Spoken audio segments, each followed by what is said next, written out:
telling tales from who knows where. A scream, a laugh, a twisted thrill. Oh, the radio's hot and the night stands still. Oh, turn it up louder, feel the shiver climb. Oh, the clock strikes terror.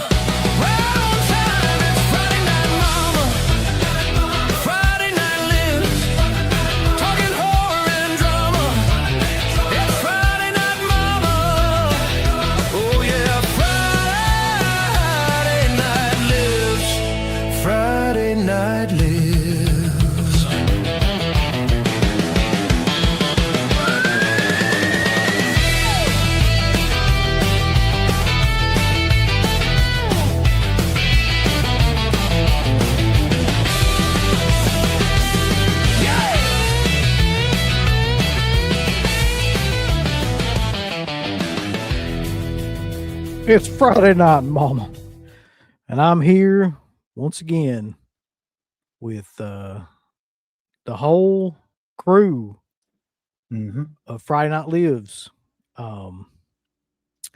It's me and Stuntman Mark now, guys. Unfortunately, due to some feedback that Dead Pit has recently received about our image, I have had to cut Rambo from the show, and we've replaced him with a new co-host. So I'm excited, Mark. I know, you know, this may be hard for you, but I mean, he needed to go a long time ago. Let's be honest. I mean, all the infractions over the course of all these shows. I mean, it was originally a write-up for insubordination, but in the end, he had to go. I tried to do the written warning thing, Mark. You know I did. We tried to get him in line, but he wouldn't do it. So I feel like, you know, we're following along with this trend of positivity. So I really want to introduce everybody to our new co-host. And you know him and you love him. The most positive person in the world, our new co-host, Chris Stuckman. Ladies and gentlemen, he's here. I mean, this is a big deal for us, Mark. It is. It took a lot to get him to come here and do this show and, you know, take away time from not reviewing movies that he doesn't like to come to Friday Night Lives now as Rambo's replacement. So we thank everybody. And you're getting ready to get Stuckmanized. That's right. So you got to get excited. Hello, everybody. This is Chris Stuckman. And just got back from my drop off at the Jehovah's Witness. We did a lot of cleansing today. Because that's what the Jehovah's Witnesses always do, is a lot of cleansing of our anal bleaches. But that's beside the point. I'm here because I just got done with The Odyssey. It's a Christopher Nolan film, so it's a 10 out of 10. It's the best movie ever. So if you think that's not the case, then you're just racist. So everyone in the chat, don't be a racist or sexist. It's positive today. So thank you to Dead Pit for having me on here because, you know, I don't like negative. It hurts my feelings. It hurts my soul. I am my safe space and my safe bubble. I'm with John Travolta here, and we're loving our safe bubbles and safe spaces. So thank you for having me on here. I can't be on too long because I have to go back to the Jehovah's Witness for our cleansing of our anal beads. But thank you for having me on here. Oh yeah, it's a real honor to have you on here. I know that you're busy with you know, Travolta and he's a wonderful guy. He's a wonderful guy. He's very he's great. He's very bendy and he's very he's very positionable. That's true. Yeah, he's positively good with his mouth. Yeah, but I think that we got to continue this trend of positivity, though. We can't, you know, Rambo, he just wouldn't fall in line with that, so we had to let him go. We're glad you're here, and we only are going to review movies that you like. So I feel like that's how review should be done. It should be only movies you like because I mean, and now that you're here, Chris, I mean, Dead Pit has been legitimized. So. Yes, I'm very wonderful that we have representation here. So our African-American brother here Shamalama alaikum. Shalom alaikum. I don't think that's how it goes. It's the Greece version. Yeah. Shalom alaikum. M. Night Shyamalan. All right, let's end the ruse and get on with the fucking show. Bunch of nonsense.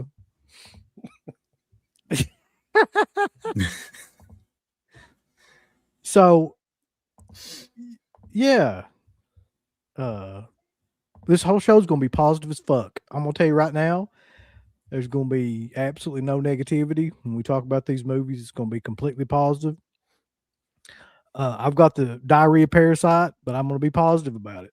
I'm not bloated anymore because I've, shit out 20 pounds now. So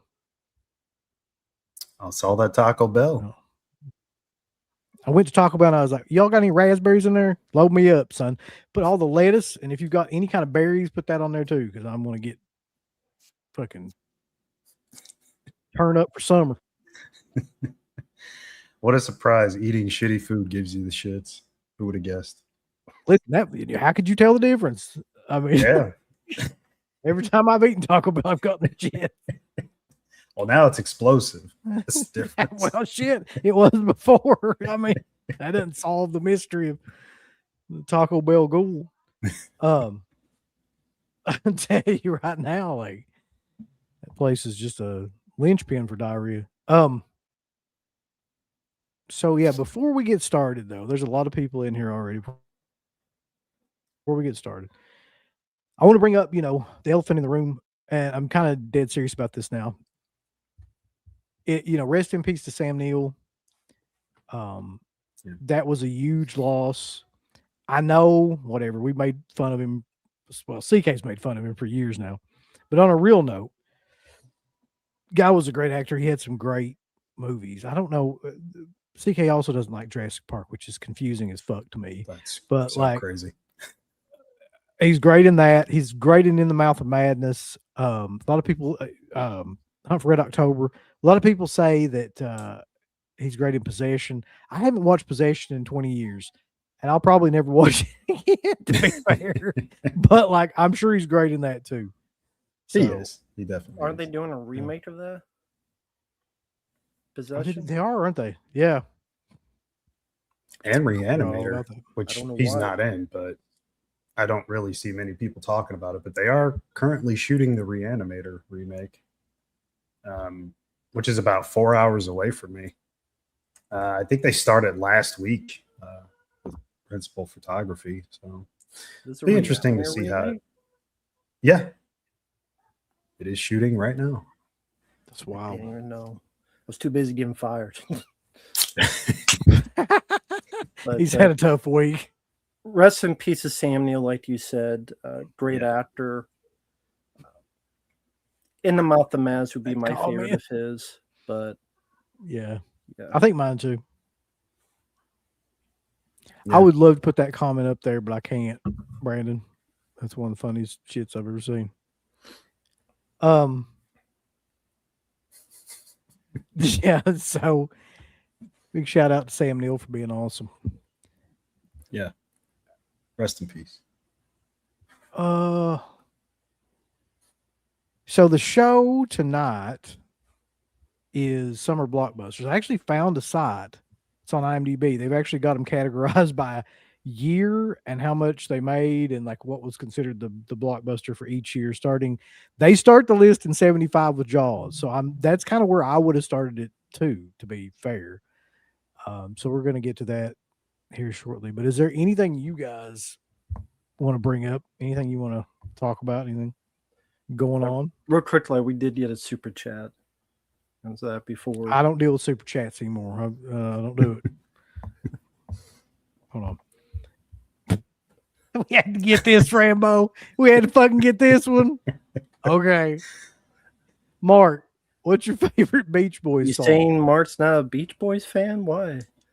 I'm not a Beach Boys fan. I don't dislike them. That's just a guess because I'm not a Beach Boys fan. So I don't have any of their music. That's such a random question. Even like Good Vibrations, or I don't have a favorite. I'm picking up good vibration. I just watched Us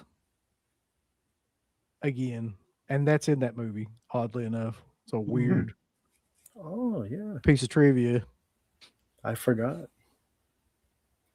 Look, can we talk for 1 minute about Us? Just not Us as a group, but like the movie Us. Yeah.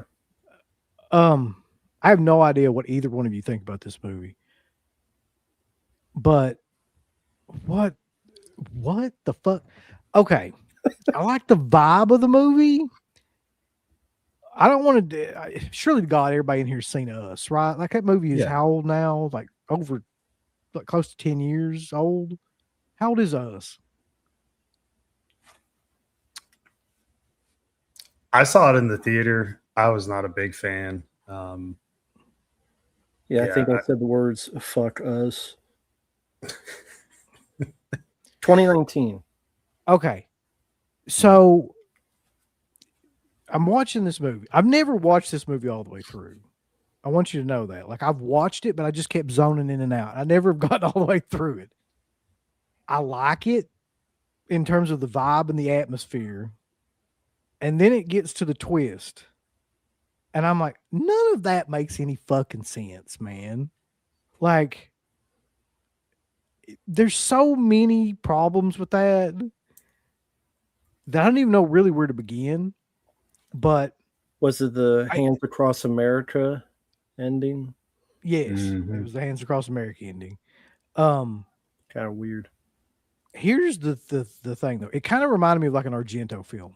While like, and what I mean by that is like it really has no payoff at the end that makes any fucking sense, but like the visuals and kind of like the atmosphere of the movie make up for it in a way. But yeah, it's just nonsensical. And look, I'll tell you another thing that pissed me off is when she started talking like that, and I know like she had to fucking like she had to make up some sort of voice for somebody like that hasn't talked in however long. But that was so fucking cheesy, man. That whole like and then like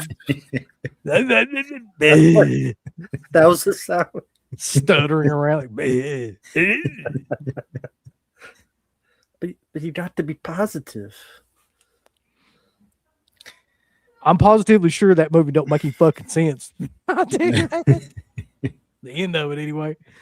So it's the story. It's not the atmosphere. It's the story that bugged it. It's just people like that make needlessly abstract movies where they're up their own ass about it, but in the end, it really doesn't make any sense. Like you could drive trucks through the plot holes of that fucking movie. But I think he was just trying to be very kind of Twilight Zone, with the twist and everything. Like I can see that. Yeah. Yeah, I'm getting Garrett's getting fucking fired up in here, boy. Look here. Hold on. So Garrett loves Us. He says it's criminally underrated. Is it really though? That's what Garrett says. Positive, yeah, HIV positive. Peel is 3 for the look. That's a hot take right there because I've never made it through Nope. I'll never make it through Nope either. I guarantee it. Nope is the right title of that movie. See, I like Get Out, and I actually did like Nope. Us, I could not get into. Same for me. The family thing. I get what he was going for with the story and everything. It's just so many of those characters they just suck. Like like you got a 6 foot tall like father and like you got these people coming in and he does nothing. He just falls over and he cries like a little bitch. And it's just listen though, Mark. One of my favorite parts of that movie, and I died laughing when I saw it, is when like the shadow him comes in, and it reminded me of Eugene Clark from Land of the Dead. He's just like, just making grunting noises and shit. I was like, yeah. Yeah. I mean, but I don't know.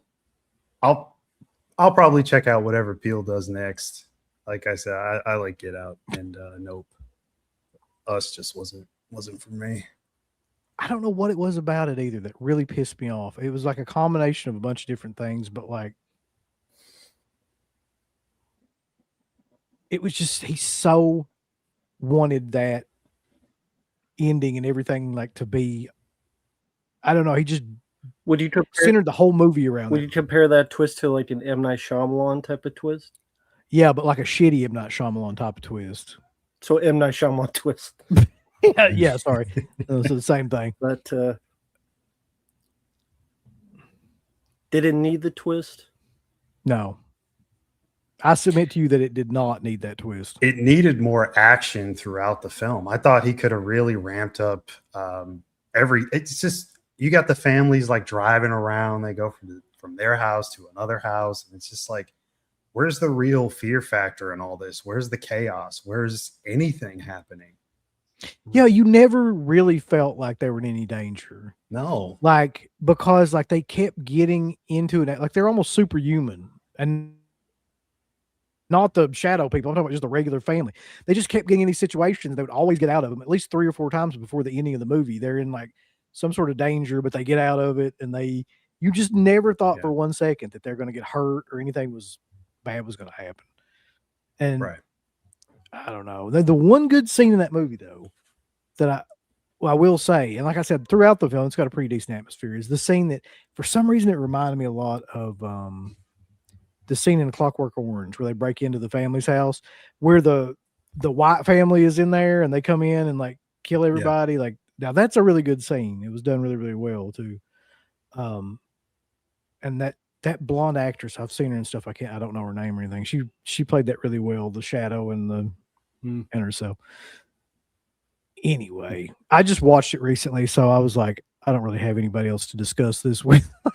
Nobody gives a fuck about us 8 years later or whatever. Oh yeah, I am. I barely remember the film, to be honest. So I've only seen it once.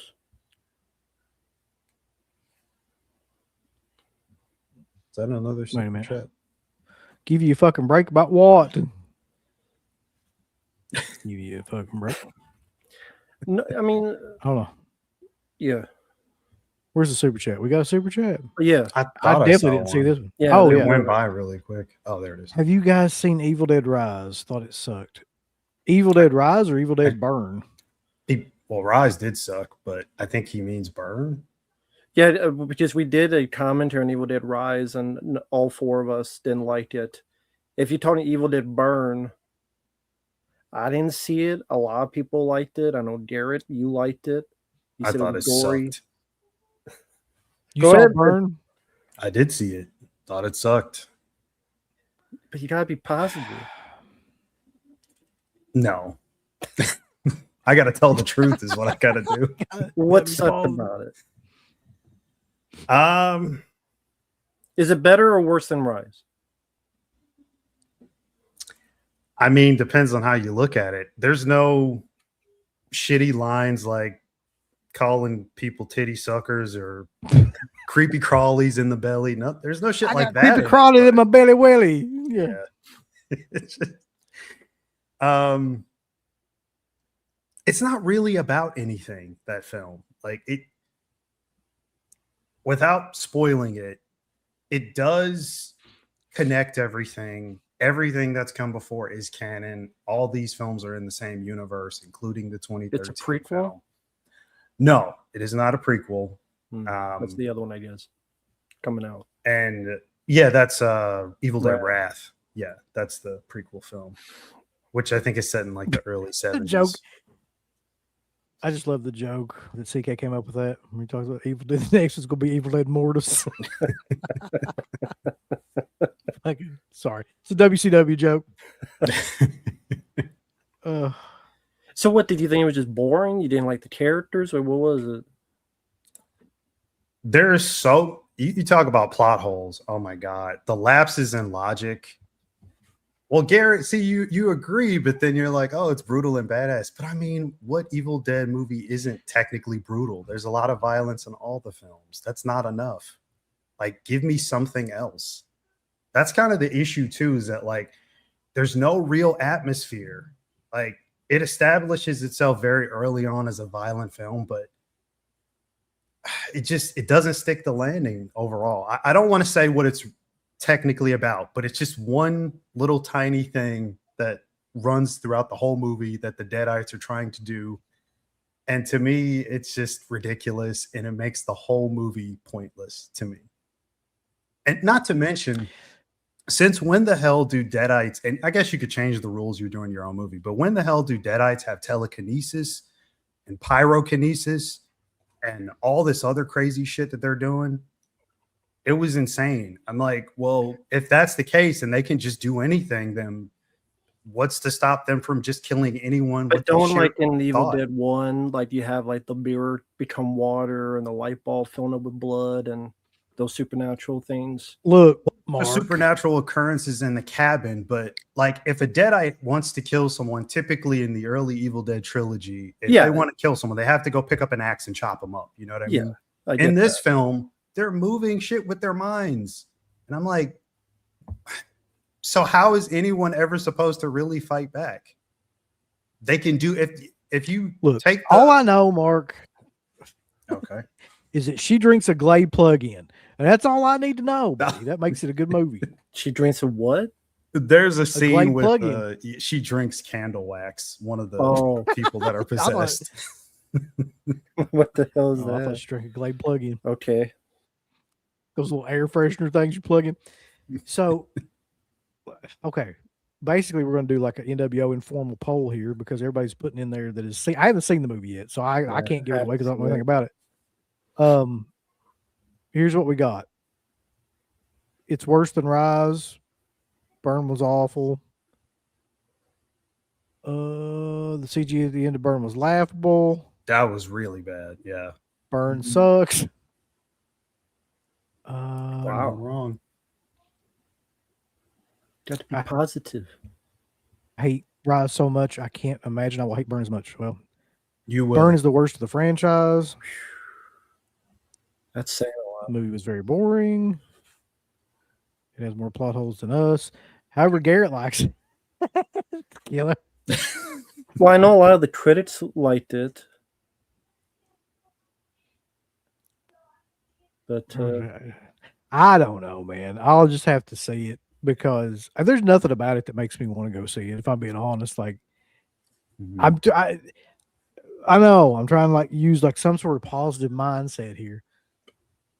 But really, when I watch the trailer of that movie, I'm just like, I don't have any interest in this. It's just the same looking shit as Rise. Like it just looks like the same type of thing. And also in this film, and I don't remember this being a thing in the other films, but is it always like, has it been a contagion from the beginning? People get scratched and then they become possessed. Blood drips in your mouth and you're possessed, or somebody spits in somebody well, in else's Evil Dead mouth, 1, then it wasn't like some people would get attacked. It seems random because, I mean, Ash got attacked all the time and it took a while for him to get turned.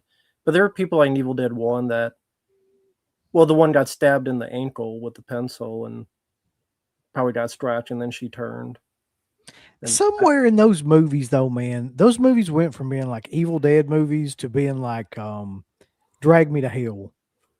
Like something changed, and it came after the Evil Dead remake with Rise, and then probably with this next one, where they took whatever the fun nature of those movies were back when they were like with Bruce Campbell, and they've turned it into some sort of weird, dark.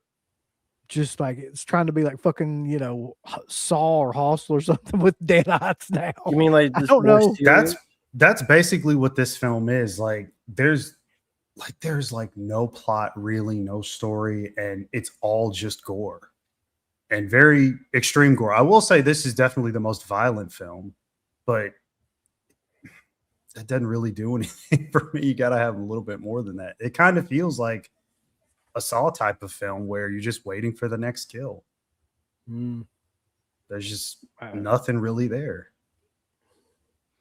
Super chat. I remember I went to the theaters to see Us. First 20 minutes went nope and get out of the theater. They aren't deadites. They're shit hens. This one.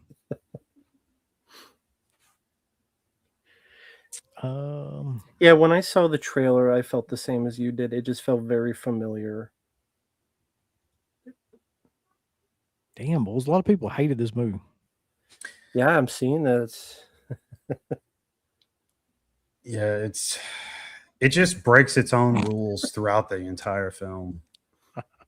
Like, I mean, you're talking about like the telekinesis stuff you mentioned, and well, for example, like again, this is not really giving anything away. One scene where you have somebody's face being pressed down against a saw blade, and it's like an electric saw thing, and the Deadites holding the character down, but they're trying to coach another character into starting up the saw blade so that they can kill the person. And I'm thinking, well, you have telekinetic powers. Why don't you just turn it on yourself and kill them? There's so many things like that throughout the movie that just don't make any sense. And again, I could talk about that movie all day long and point out the problems with it. There's so much wrong with it. And somebody mentioned the bad CGI at the end. Yeah, it's laughably bad. I think that'll It's probably really, be really one bad. that I just watch on streaming. Like I don't see me going to the theater and fucking with that movie. I think Rise is. Oh, after that, like I'm just kind of, I'm good. Well, you get your connection right back to Rise and to the other films. I think Garrett said he liked some of the wraparound where it connects it back to the other movies. That I didn't mind. That was okay. And it expands the lore a little bit and not a terrible way, but it feels like a pointless entry. There's just nothing else there. And I've seen a lot of people talking about the stuff with the dog. I could see how that could upset people, but that's probably why they put it in there. They wanted to evoke the response that it got. But Look, buddy, everybody knows the golden rule of horror films: you don't ever kill the dog. So if they killed a dog in this, they fucked up. That didn't even bother me though. That's the least of the film's problems. I've seen worse in real life, so he hates Don after his shit in his room. Mark's taking out him fucking dog. Fuck him. So again, you're saying you don't know if it's worse than Rise to you? I'd say they're both pretty much on like the same level, in a weird way.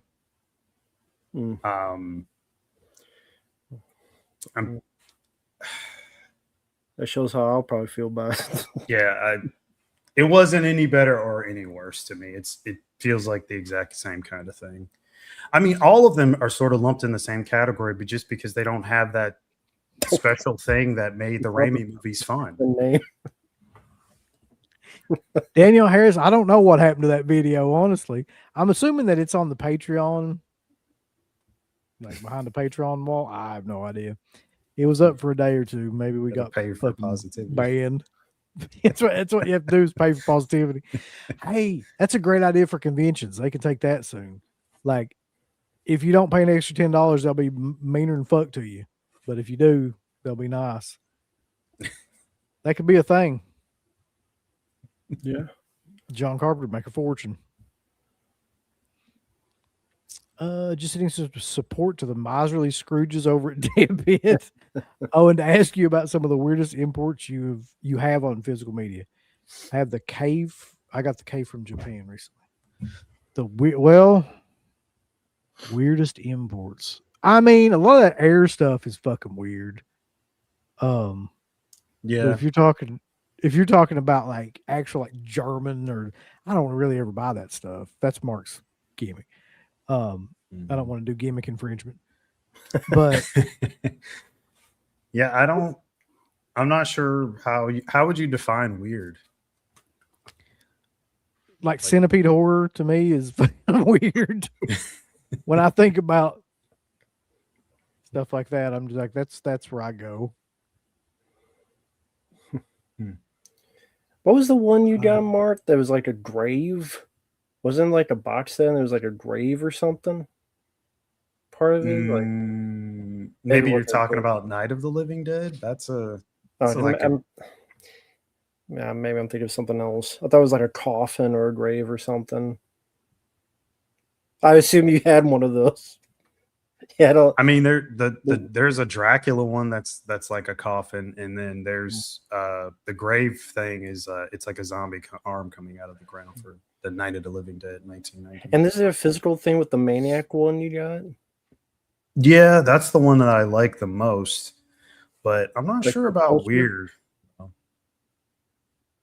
Does it look like the poster, the physical thing, or what was it? No, it's a lady being scalped. That's As not it weird would at be. all. No, As it would be. That's how it should be. Yeah, exactly. If you does your girlfriend see that and wonder about things? No, she loves horror, so I mean, she She's don't like, care. why She you have thinks that it's woman cool. scalped over there? No, she's But seen that, so That's cool. I can only imagine the shit that she's seen in that house. Fucking imports and stuff. yeah. She's probably fine. No Ash, no chance. Yeah, it might not be fair, but that's how I feel of Evil Dead. I mean, I know that's limiting a franchise, but that character is what got me into the franchise. There's other aspects as well, but the combination of those elements made that work. And to me, without that, it's just not Evil Dead anymore. I mean, Nightmare on Elm Street, they're going to do that. You guys have talked about it. It's not going to be Robert Englund. He's too old. Just let it go. It's not going to be the same. Make your own thing. I mean, that's a good segue, though. We really haven't talked about this, the Nightmare on Elm Street shit, and who would. The big thing right now, the big kind of horror talk going around is like who will play him, who should play him, yada yada yada, and I don't know where I stand on that because honestly, there are really two people that I feel like without them, the movies will never be the same. Like in terms of franchises, There's only one person that can do it. I was going to say Robert Englund's one of them, and Bruce Campbell would be the other one. I was going to say Jared Leto. It's not Jared Leto. I mean, No. why? Here's the thing, though. I don't know who do you get to do that, man. Like who is going to fall on the sword because that's a thankless fucking job. You would have to do something amazing.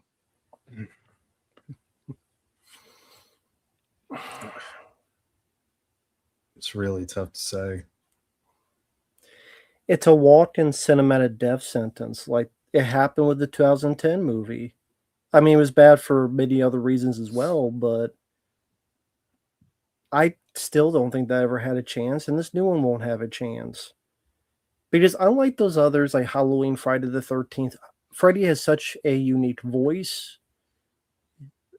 Yeah, he was more darker in the first film, but his performance, his voice, his personality is so ingrained in pop culture throughout decades now that's going to be very hard. That's impossible to have another. You don't compare. And a lot of people are going to compare it negatively to what Robert Englund did. But on the same token, though, it does have one advantage, which is like it cannot be worse than that remake. That can always be worse. So I don't know if it can, man. Like that remake is one of the worst films I've ever seen. Did you think David Gordon Green's movies would be worse than Rob Zombie's movies? No. I'm still not sure look if at I that do third think one. that. But you're right. The third one is the worst one. But did you think that would be worse than Rob Zombie's? No. Do you think it's worse than Rob Zombie's, that third one? Yes. I think that third one is a fucking violation to God. And So there you go. You never thought it'd be worse? It was worse. it It could always be worse. was made against God's wishes, and now it lives. But I mean, I guess, but how though, man? Like, because that Nightmare on Elm Street remake is worse than all of those movies. Like, I'd watch fucking, Yeah, I would agree. I'd with watch that. any of those Halloween movies before I'd watch that Nightmare on Elm Street remake. Like, how the hell could it be worse? Like, there's really nothing good in that movie at all. Nothing. What if they No, cast a yeah. female as about the toxicity of the space of men, and I could totally see that happening too. Mark straight to I his could head? 100% see that happening. I don't think it'll go that route, but I'm not that's- saying it will. I'm just saying you never know. But even if they don't, I'd have to, or at least I want to believe that the family held out this long because there's something there that intrigues money. them. I figured you would say that, but I mean, aren't they fine? Like, I would think that They're they're not. doing You're fine. not. They're, rich people are never enough with money. It's always more money. You know, Enough is though- never enough, and I'm not talking about the stuff. It just it's never enough. It's never. You know enough. what I think about though when I think I have two competing thoughts. The first one is like nobody can play like Freddie except Robert Englund. But then I think at one point in time or another they thought nobody could play the Joker, like Jack Nicholson or something like that. Probably Mhm. before that they thought Cesar Romero, but then Heath Ledger came in there and fucking just put a whole new spin on it. So I don't know. Maybe there's somebody out there that would put like a whole other spin on it that would be completely different, but it would be so far away from Robert Englund that you wouldn't really mind.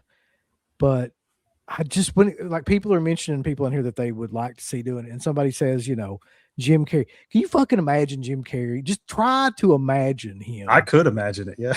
Imagine him in the makeup though, and like what would he say? And how would he talk? Like, I just cannot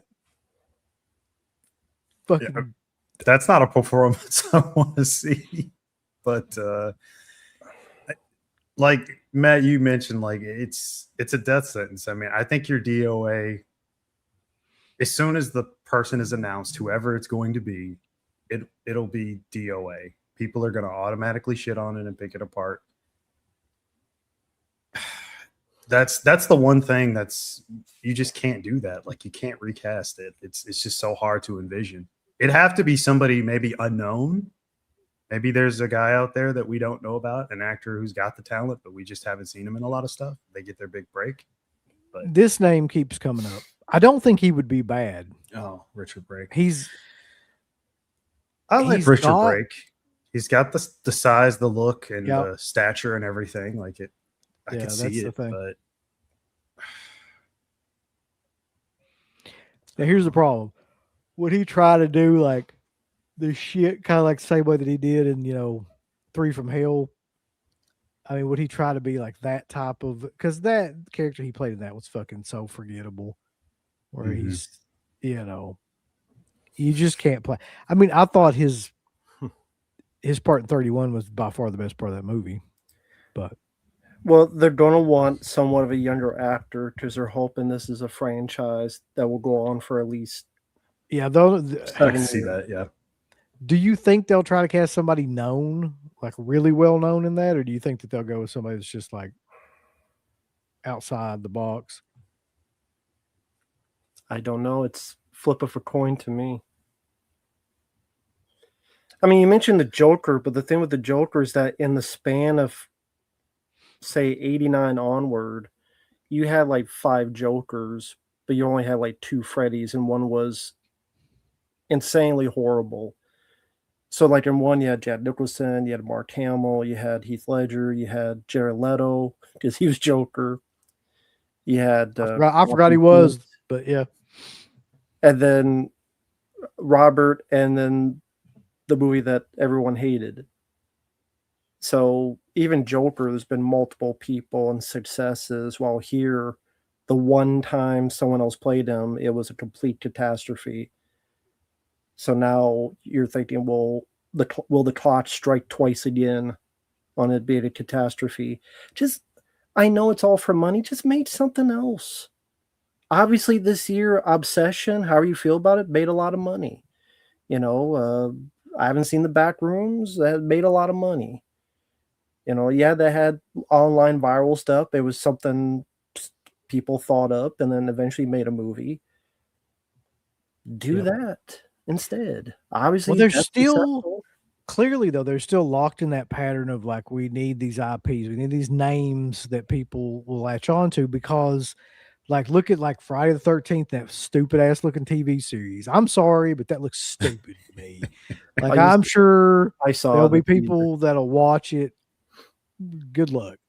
So then, you know, the new Nightmare on Elm Street movie, this fucking Evil Dead movie. So clearly they're still trying to do that. I don't know how much money did the Evil Dead movie make? Was it Like, a hit? No, this one, it didn't do as good as Rise so far, but it hasn't been out that long also. So I think it's at like 29 million on a budget of 20 million, maybe something like Yeah. that. It did I mean, so they'll worse than Rise. Yeah, Rise was like almost 150 million, I think. And that was a pretty low budget.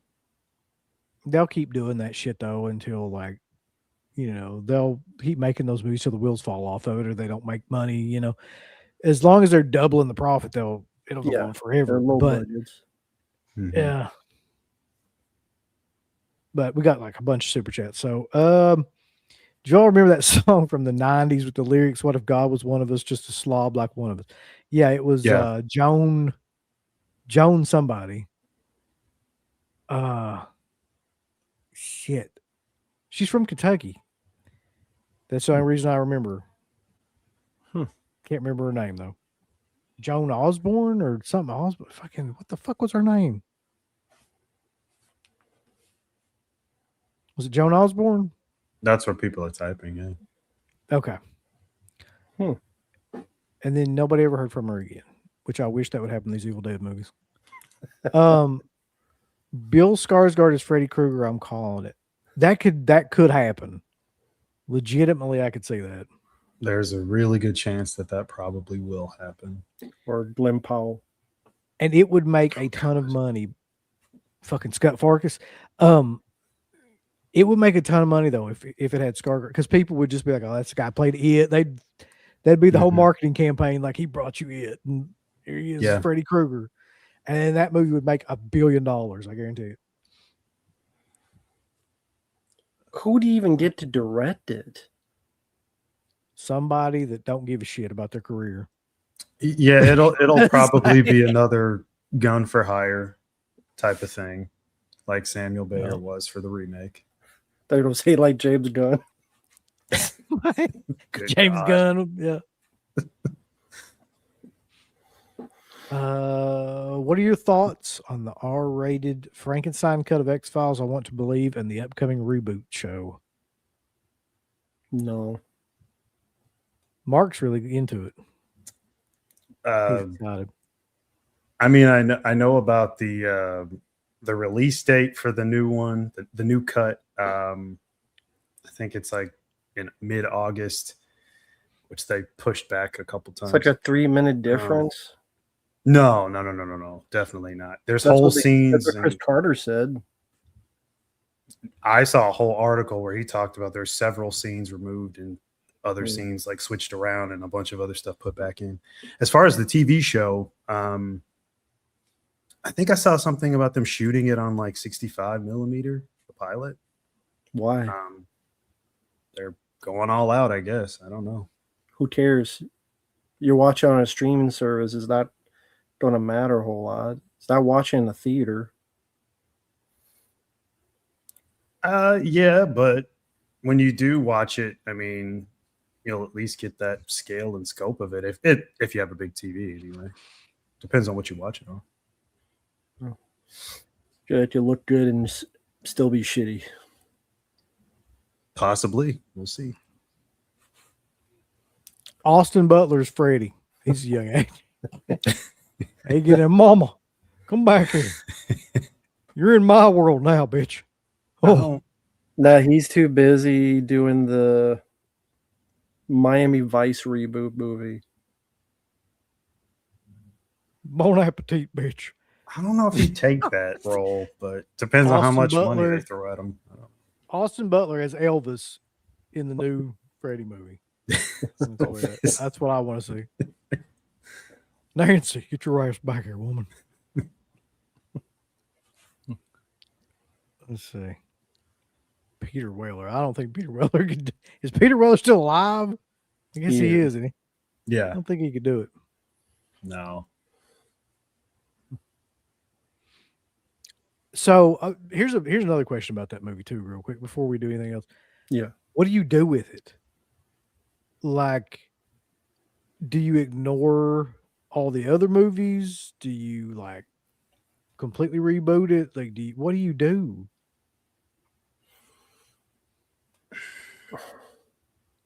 I don't know if they'll do this, but I could see them doing a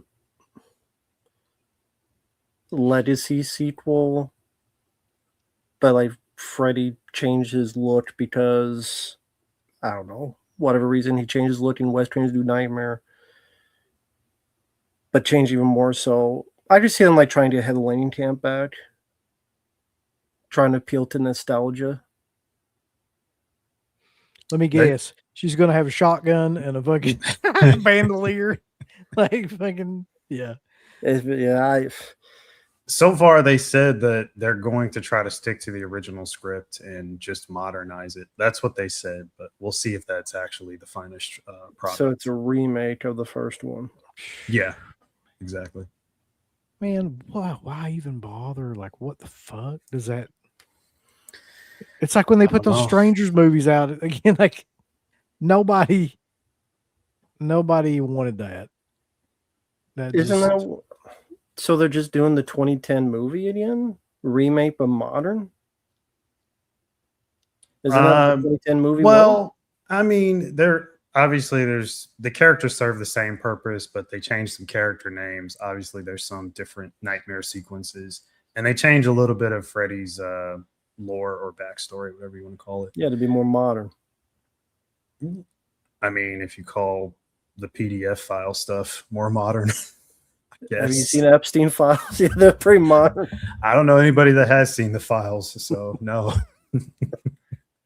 We've seen them. Yeah. Positive about that. It's a bad idea. 2010 movie, I don't think made money. I don't think. I think it did okay, but it was just the reception was so bad from it. Most people genuinely disliked it, and they just didn't even bother to do another one. So I'm pretty sure they had him locked in to do 3 movies. I'm sure, yeah. I remember an interview where he said something like that. I don't. Did they have to like? Yeah. I'm curious. Do they have to like buy him out? I mean, or did they just? I don't know. That'd be great if they did for him. And that lead chick, I think they had her locked in for 3 films too. She about fucking quit anyway after that movie. She said she was like, "Yeah, movie almost destroyed my will to act," and I can see why. Elliot Page is Krueger and Melissa Barrera is Nancy. Yep, that's where it's headed. The Odyssey. How did the Odyssey do? I haven't looked at the numbers of that either. I think like 40 million for like a Thursday night early opening, but you're talking about a budget of like I think like 250. Damn. So, but the money's on the screen. I did see that film as well. I just know that it's not going to be for everyone. Without spoiling it, the trailer does not do it a justice. It's definitely his most ambitious. The scale and the scope of it, you kind of like have to see it in IMAX, in my opinion, to get the full effect of it. It's his most violent film. I mean, there's people get ripped in half. There's eye gouging with arrows and people get their throats slit. I mean, it's pretty crazy. The trailer did not definitely showcase an epic movie. Like the trailer may look boring as hell. Yeah, it's. But here's the thing with that kind of a story. I mean, how many people are really interested in Greek like mythology kind of shit? Like, I know most people aren't care. Yeah, exactly. So they don't care about Zeus or characters like that. You know what I mean? So I enjoyed the film, but I'm probably going to be in the minority. I would think that it definitely should at least get nominations for Best Direction, Best Picture. Hell of a film shoot that movie had to be. Like, and then the like some of the monsters and stuff. Bravo on the practical effects. The Cyclops creature. It was like a 20-foot tall puppet that they created. Looked great. It's definitely, in some scenes, it's probably the closest Nolan has gotten to making a horror film. That thing looked fucking creepy as all hell. But they enlarge it slightly with like different camera effects and like stuff on set because he tried to stay away from CG as much as possible. But yeah, it looks like it's like 60 feet tall when you see it in the movie. But yeah, that cast also just looks so shitty. I thought everybody did a good job. It's like Zendaya, Zendama, like Yeah. Tom Holland, fucking. He did a good job. It's the best thing. It's the best thing I've seen him in. To me, I thought he was fine in it. Tom Holland. Oh fuck. Matt Damon was great as the lead. Robert Pattinson was good. James Remar, like everybody in it. I mean, it's a star-studded cast for sure. But yeah, I just know, especially for like this chat, nobody's gonna give a fuck. Listen. Everybody. I mean, I'm sure I'll probably watch that movie at some point. But how long is it, Mark? 2 hours and 40 minutes, I think. Of course. So It's no like one 240. Yeah. But again, I'm it's meant to be like this big epic feature. The last one of his I saw was Oppenheimer. I thought was not for me. Not for me. I think you'll like it more than that. Again, for like the action scenes and stuff, the fighting sequences, again, the scale of it is just so big. I would be shocked if he did not get a Best Picture nom. That would be really surprising. As big as Ellie Page's biceps. Never mind. I was going to say something, but I had to think about it. I'm not going to say anything. I've tried to Completely get Mark threw him positive about some of else, Yeah, I'm positive about that film. There you Everything go. else that I've seen, I have not cared about. So we'll all go to see that and let you know how we feel. I'm sure Rambo will have to watch it at some point. He'll be Not forced. yet. Not yet.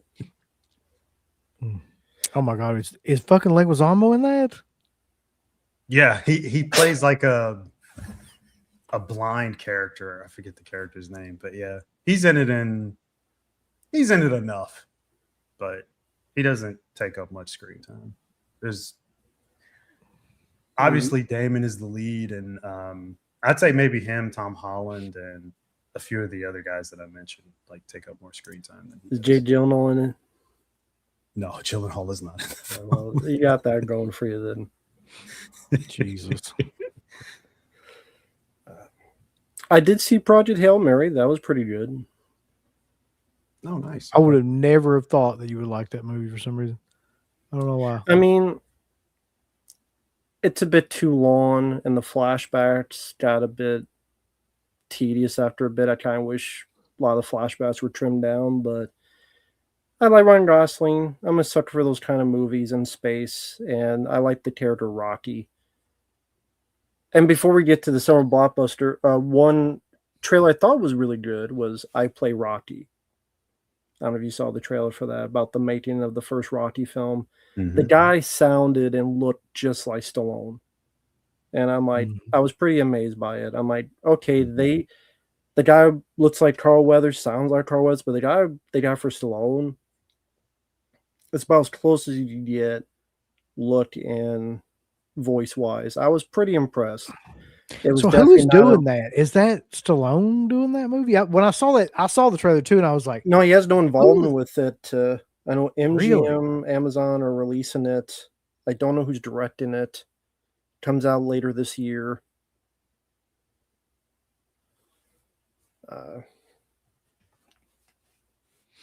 No, Stallone has no involvement with it, but For some reason, I thought that had to be him that was back in that movie because, I mean, basically just the story of his life or that movie. The author of Andy Weir did both The Martian and Project Hail Mary. Which of those films do y'all prefer? I've never seen either one of them, so I couldn't tell you. I haven't seen The Martian and I haven't seen that Project Hail Mary yet. I liked both. I would say, I don't know. I like both for different reasons. Martian is better with the science and making that interesting.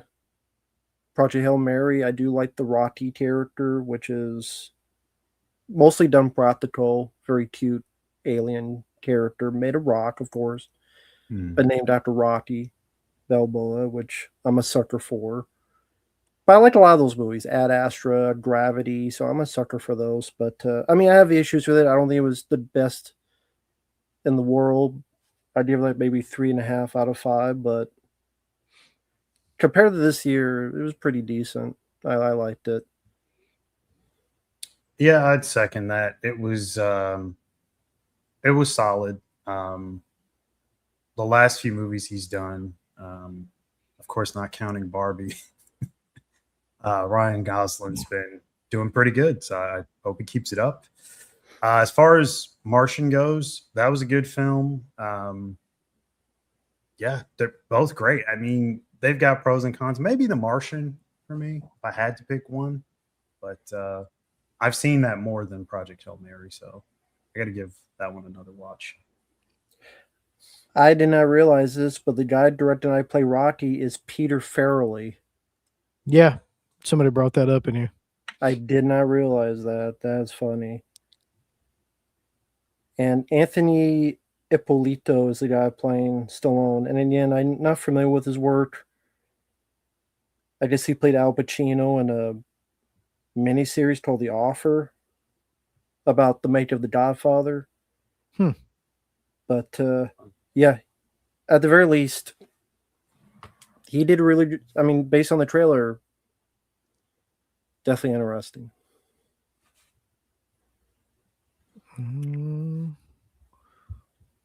All right, so I guess we'll move to the biggest summer blockbusters and just kind of go through these and talk about them. I'm not sure which one would be easier. If I put this actually up on the screen, it would be easier. So these are calculated by the budget and the amount of money that they made.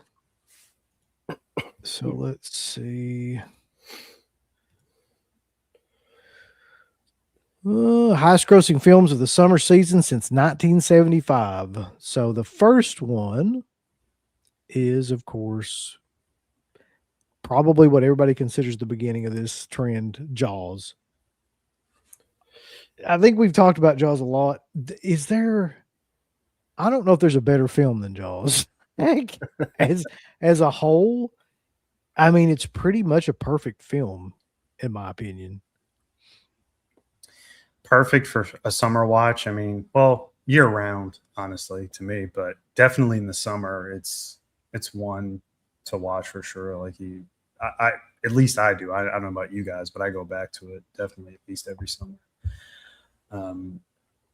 But again, it's Jaws. I mean, I don't know how much more you could say about it. Apparently, a lot because the In Search of people are doing a documentary on Jaws. Of course they are. Of course. So it'll be another 4 or 5 hour documentary. 5 hours and $90.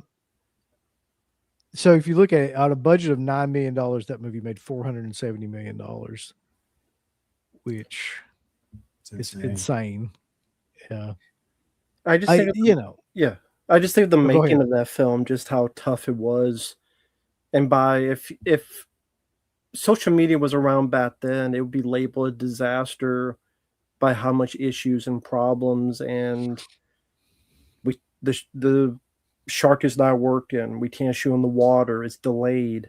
If people would have written it off as a disaster and a flop, and it's gonna, like, there'd be all this publicity before the film comes out, and then on the flip side, that comes out and just an absolute classic.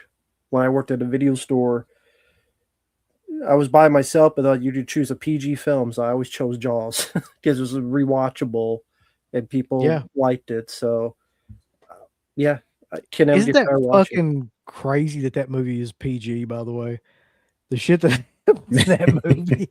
Yeah. Like 1975 was a whole other thing than it is now, because I mean, a child gets eaten by a shark, guy gets eaten, shown completely, like legs are coming off.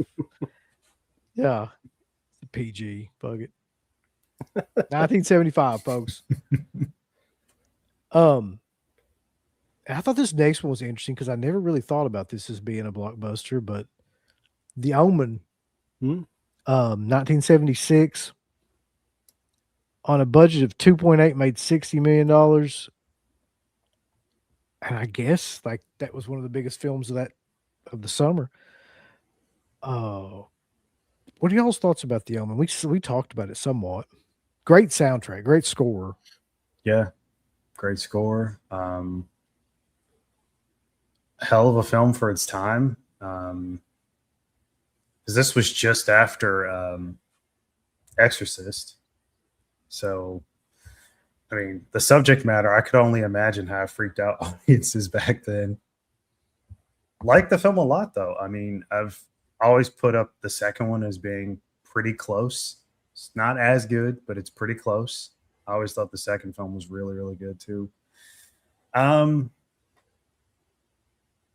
Yeah, effects still hold up. Everything about it, I think, still holds up to this day. And I love Donner's direction of it too. Mm-hmm. Mark's favorite movies next. 1977's. Of course. So this is really fucking nuts. On a budget of 11 million, it made 503 million. Man, look. I know you hate Star Wars movies, but that's a pretty good fucking movie. The original Star Wars. Come on, Mark. Yeah, come over great. Come over to the dark side. Let's do it. Yeah, it's fantastic. I watch it all the time. How do you not like that movie? I can't figure that out. Let me ask you. Do you think it's honestly like you don't like it, or you think it's because of all of the shit like that's come out Star Wars related that's kind of like watered everything else down? No, because if I looked at it that way, then I'd have to say the same for Halloween or any of the other movies that have several entries or spinoffs or whatever. So I could take those films for what they are. I think they're great achievements for their time. I just never been into the stories or the characters that much. Everybody jizzes all over those films, and I'm just like, all right, they're there. Just you don't even like Han Solo? He's fine, but I don't care. I just don't care about the story. Okay. I get it though. Like I can see the fandom and all the stuff with all the characters, Chewbacca, the lightsaber, all that. I get it, but it's just not my thing. By the way, I love the tagline: "Won the summer against Smokey and the Bandit."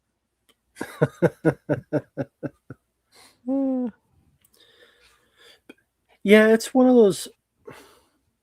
I like the film. It's probably my favorite of all the Star Wars films is the first one. I don't watch it much. I probably watched more of the Star Trek movies growing up than Star Wars. But I like it. I will say with all the stuff afterward, I probably rewatched these a lot less than when I did when I was a kid. And there are other movies I like more. But yeah, the original Star Wars I always liked, had on VHS. Still liked it to this day. Yeah, it's same. It's just like I know that it's just so. Do you remember like the last time you saw that first one? No, it's probably been years now. Same. But it's there was a point there where they were making like a new Star Wars series. Disney was like every week it seemed like, and I just I could not give a fuck less about Star Wars because of that. Because it's just the Mandalorian and the Rogue shit and all that stuff that was coming out. And it's just like, I need a break from Star Wars. And they've turned it into like a huge marketing gimmick now to the point where I don't even want to watch those movies anymore, to be honest. But I mean, I like them. I'm just burnt out on that whole thing. Yeah, and on a side note, they've destroyed it. The Oh last yeah, movie yeah. came out 2 months ago. It bombed. It did not make much money. The Mandalorian and Grogu. I think even that Solo movie grossed more. I mean, they can't get a hit with Star Wars. That's how much they diluted the product. That's what it is. They diluted the product Yep. with such repetitive bullshit. Yep. Next up, though, is another one of Mark's favorites, Grease.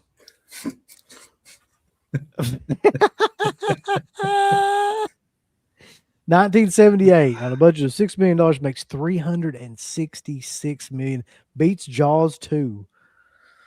That is fucking insane for that movie to make that much money.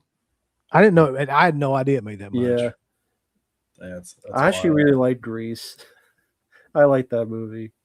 I swear to God, you could have said anything and it would not have surprised me more than you saying you like Grease. I did not. I watched that as a kid. I think the songs are infectious and fun. Rambo, you could have been like, by the way, I've got like several people buried underneath my house, and it would not have shocked By me that more than be like Grease. as much as you like. You say I don't know like how Grease. I feel about you believing I murder people more than like Grease, but I'll take it. Maybe just this nostalgia. I remember some family members being in high school plays of Grease. But yeah, I think the songs are catchy and fun. The dance numbers are fun. It's lighthearted. Yeah, I never minded Grease. I mean, it's not a bad movie. Like people are gonna try to be hardcore as fuck in here because that's just what people do. But like, truthfully, like it's not that bad of a movie, and it is actually really well acted and produced. And you're right, the dance numbers are good. I've never seen Grease 2. So I've never seen Grease 2. Yeah, Bizarro me. Yeah, but yeah. I'll try to be positive. Mark, I've got to hear your fucking opinion on Grease. People would be surprised. I don't mind Grease. I don't mind it. I don't have any issues with the film. We're all three secure in our feminine side, so fuck all of you out there. Yeah, I mean, hell, I've said this before on the show. I like the John Waters film Crybaby, which is definitely influenced in some sort of way. I know it's part of his own upbringing as well. Like some of the stuff he saw growing up during that era is like influences the film, but you can't say that Grease is not a direct influence as well. So I don't mind films like that, at least when they're done that well. Grease 2 is a whole different story. What is happening right now? We've totally let Bog Zombie down. The positivity is rubbing off on Rambo. I like Crybaby too. I can't lie. I like not all of them, but a good majority of John Waters movies. Okay, and then the next one, John was pretty beautiful. I will admit too. She's great. Yeah. Rest in peace to her. Rocky 2. I mean, how could it not? It beat out Alien, man. I did not realize that either. Everybody, looks at Alien as being this huge thing now, but like Rocky 2 was a bigger movie. On a budget of $7 million, it made $200 million. Rocky 2 is possibly one of the best sequels ever made, by the way. It would probably be in my top 10. If I made a top 10 of sequels, it would be. Yeah, I probably liked it more than the first one, honestly. Mm-hmm. And I liked the first one, but Rocky 2, there's something about it I like even more. I thought the fight was a bit better. I love the commercials he does, the Beast Aftershave. Yeah. Yeah, that was a great. Rock, I can't even do it justice, but just the way he's like trying his best. The Italian stallion.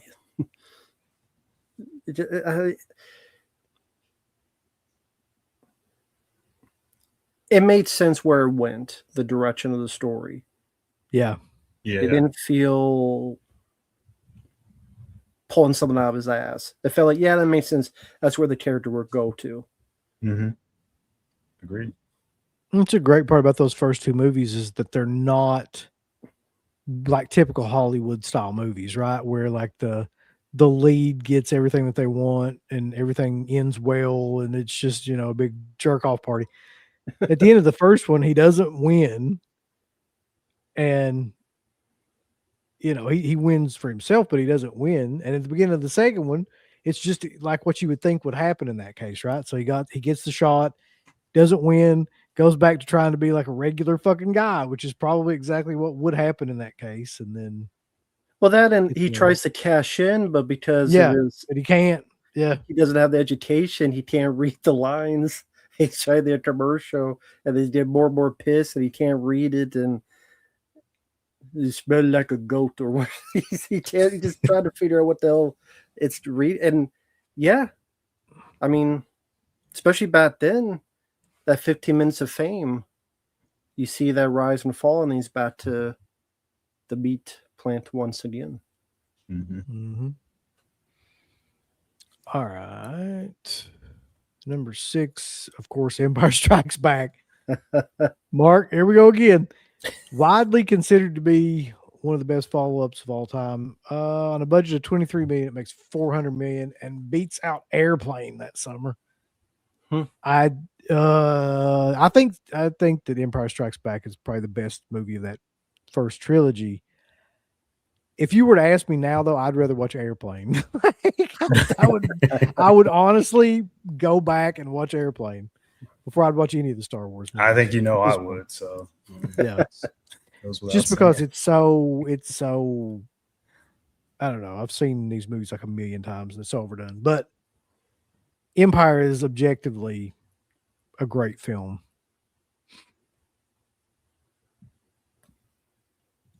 The next one, Raiders of the Lost Ark. 18 million makes a 354 million. 1981. What are you gonna say about Raiders of the Lost Ark? Like, fuck.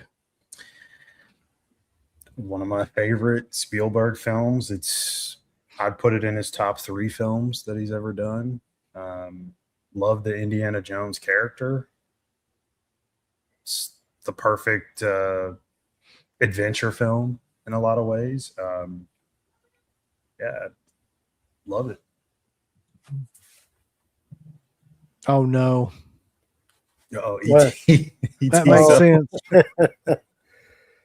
Well, we know Uncle Bill's thoughts on this, but for those who didn't see that video, 10.5 million makes $663 million. it was a phenomenon. E.T. biggest piece of shit ever fucking put out. I think it's okay for a kid's film. It's okay. I still blown away when you told me about that Turn On Your Heart Light, because you're like, you've never heard that song before? I'm like, I've never heard that song before. Turn on your heart light. I didn't know that was a thing until you told me. Eddie Torres, the extra testicle. Little finger. Of course. Okay, Return of the Jedi. I'm sensing a pattern here. We get it.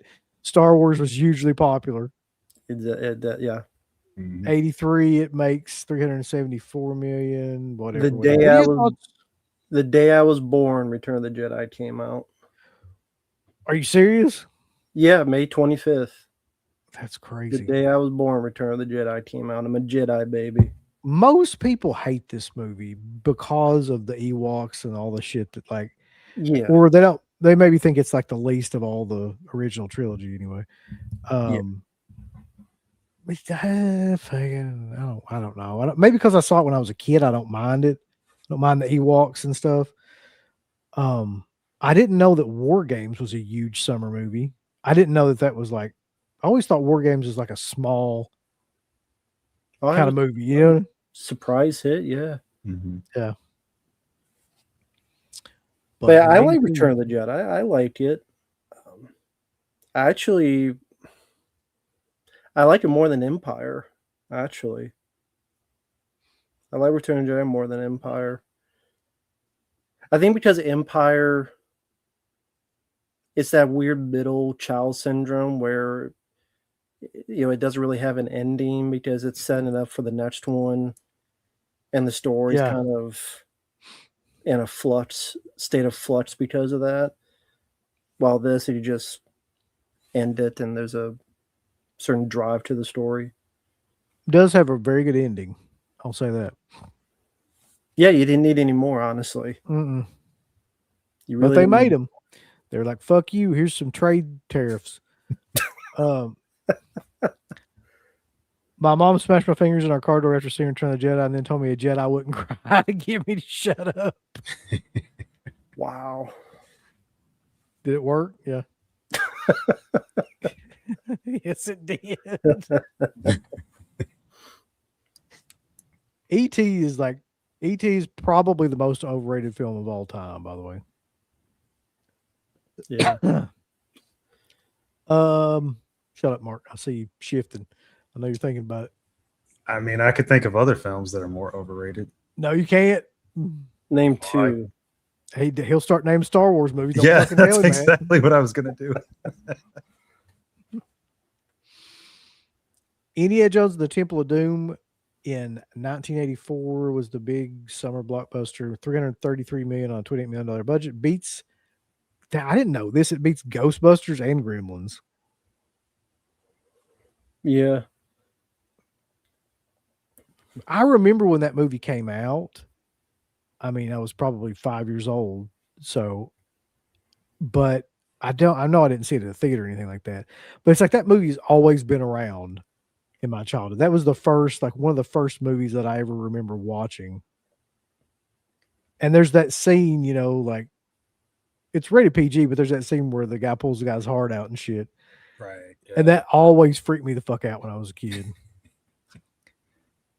That dude, he's like, shim shim shabal, shim shim shabal, shim shim shabal. Oopsie day, yeah. Yep. Yeah, it's a crazy plot. It's kids, child slavery. It's a whole lot of stuff going on. I never knew it was disliked until years and years later. I just assumed everybody like me liked it, but I didn't know it was some people felt it was distasteful or whatever. I know they didn't like Tate Tapjaw. I knew that. That's the one blemish for me. But yeah. I still enjoy the film, though. I still think it's a lot of fun. Yeah. I mean, of the three, or of the sequels, I'll put it this way: Last Crusade is still my favorite, but I do like. Tarantino would disagree with you. I know he would. By the way, though, if you had to pick between those three movies, which ones would you pick? Which one? I mean, Indiana Jones, Temple of Doom, Ghostbusters, or Gremlins? Probably Indiana Jones. Ghostbusters. See, I would pick Ghostbusters too. I don't know. I feel like that movie. I feel like Ghostbusters is more rewatchable and probably more fucking iconic now than Indiana Jones, even. Yeah, I mean, can you think of another comedy? Is there another comedy that was a bigger blockbuster than Ghostbusters? The Hangover. For its time, but not in the grand scheme of things. You mean like in terms of like all time, like cultural impact and everything? Wasn't Beverly Hills Cop a really big one? It was a huge. I mean, it was a big hit. Like of the grand scheme, I think Ghostbusters is just such a bigger light on comedy. Like, yeah. Mm-hmm. This next one's no surprise to anybody, though. 1985, Back to the Future. Of course. It won and beat out Rambo 2. $381 million on a $19 million budget. It's another movie, man. Like, what the fuck am I going to say about Back to the Future? It's like, well, I mean, you did this for the other movies, well, a couple of them, but since they're putting the film that it beat, yeah, we should pose that question every time. Which Rambo, I know what you're going to say. So you don't. Yeah, need I to don't need answer. to answer. So, But Uncle Bill, chat, what do you guys prefer over the film that it beat? Is Back to the Future your go-to or Rambo 2? That's a really tough one, man. That's really tough for me. But see, Back to the Future is a movie to me to where it's like you could watch that anytime, and I do. Like, I just feel like it's infinitely rewatchable to this day. It's been made 40 years ago, and like, yeah, I don't know. There's something about that movie and everybody in it that feels really of that era, but also completely timeless too. So, I would pick Back to the Future. Mm-hmm. Let's see what's next then. Oh my God, I fucking hate this movie. Top Gun. because of the volleyball scene. Ride it to the danger zone. Because of Tom Cruise. Yeah. Gonna take it right into the danger zone. It's like every 5 minutes that song felt like it was. How about we fucking don't? Tony Scott. I'm gonna just set this one out because I fucking hate that movie. Go ahead. What did it beat? Karate Kid 2. Which I would watch Karate Kid 2 10 times in a row before I would watch Top Gun. Yeah, Karate Kid 2 I would put above it. Top Gun's one of those movies that I don't mind, but I always preferred Iron Eagle over Top Gun. I'm one of those guys. I like Iron Eagle more than Top Gun.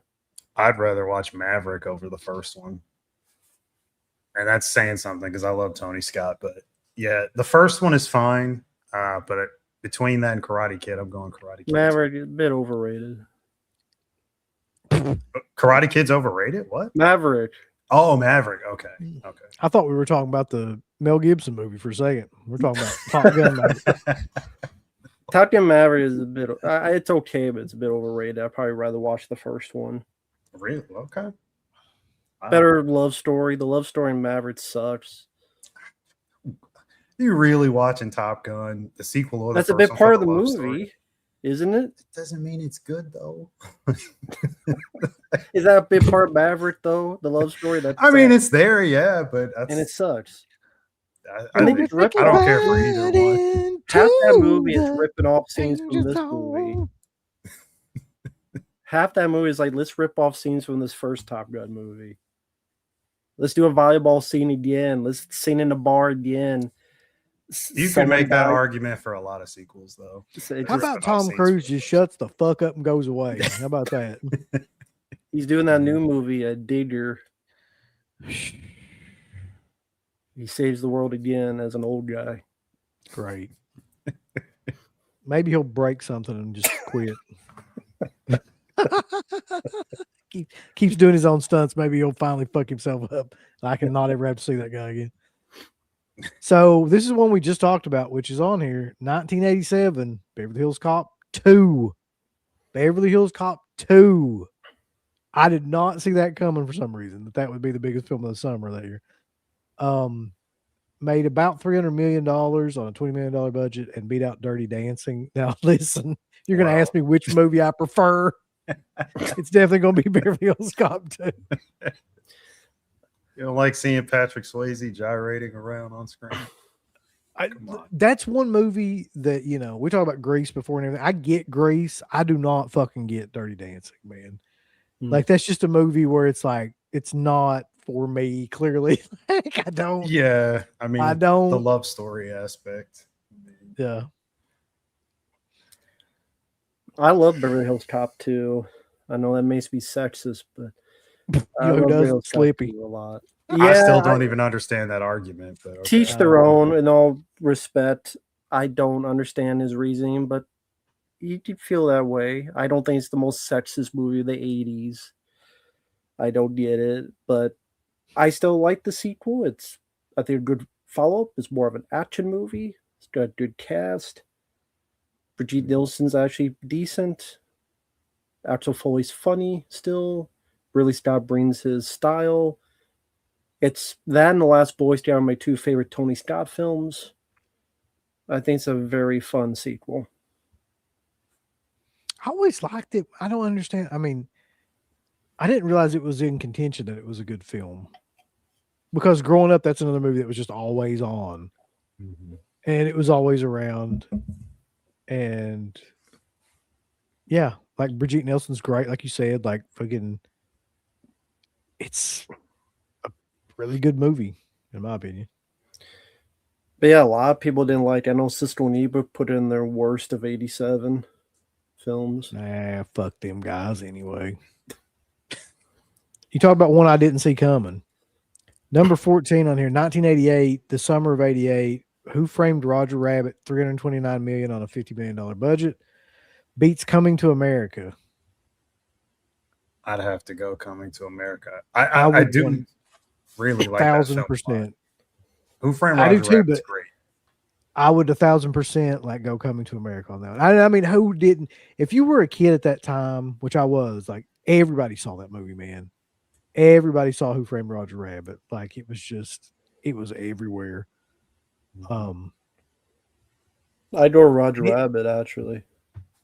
Oh, really? Yeah, I love that film. To me, that's such a unique movie. And it's funny because Eddie Murphy said no to Roger Rabbit. And that was one of his big regrets because he was going to play the Bob Hoskins role, but he didn't get it. Yeah. I think that's why he did all those like Dr. Dolittle movies and stuff afterwards because he regrets not doing this film. But he should have just let it go. Yeah. And fucking Dr. Dolittle movies. Yeah. But I just love that combination of 30s era with cartoons and a murder mystery. It's so unique. It was so different at the time.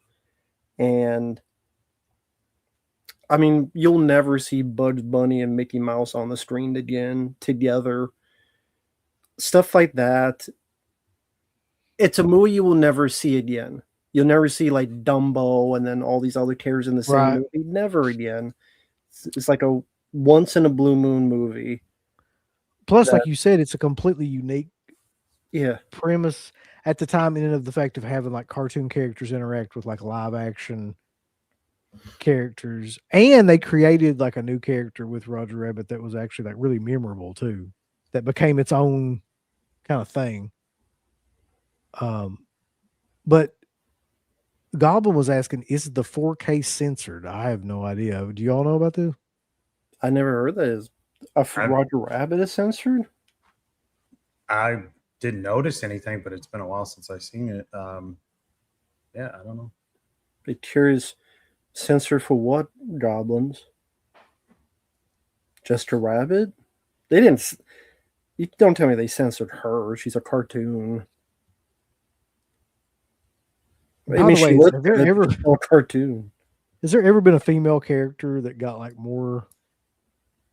a female cartoon character that got more traction, like as a sex symbol than that? By the way, not that I could think of. No. Well, it depends. The Lola Bunny, but for certain other people, Lola Bunny. You know that's true.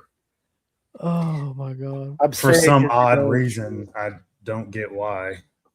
Yeah, they like hair. People are really like into furries and shit now, so that makes sense. You're not, Mark. No. Whatever. It's too hot. I know Mark's into some freaky shit. Next, 1989. I saw this movie in the theater. I did see this. I remember definitively. I also saw Lethal Weapon 2 in the theater. I also saw Batman in the theater. So 89 was a good year for me going to watch movies, apparently. But by the way, everybody saw Batman in the theater that was alive at that time because like you couldn't avoid it.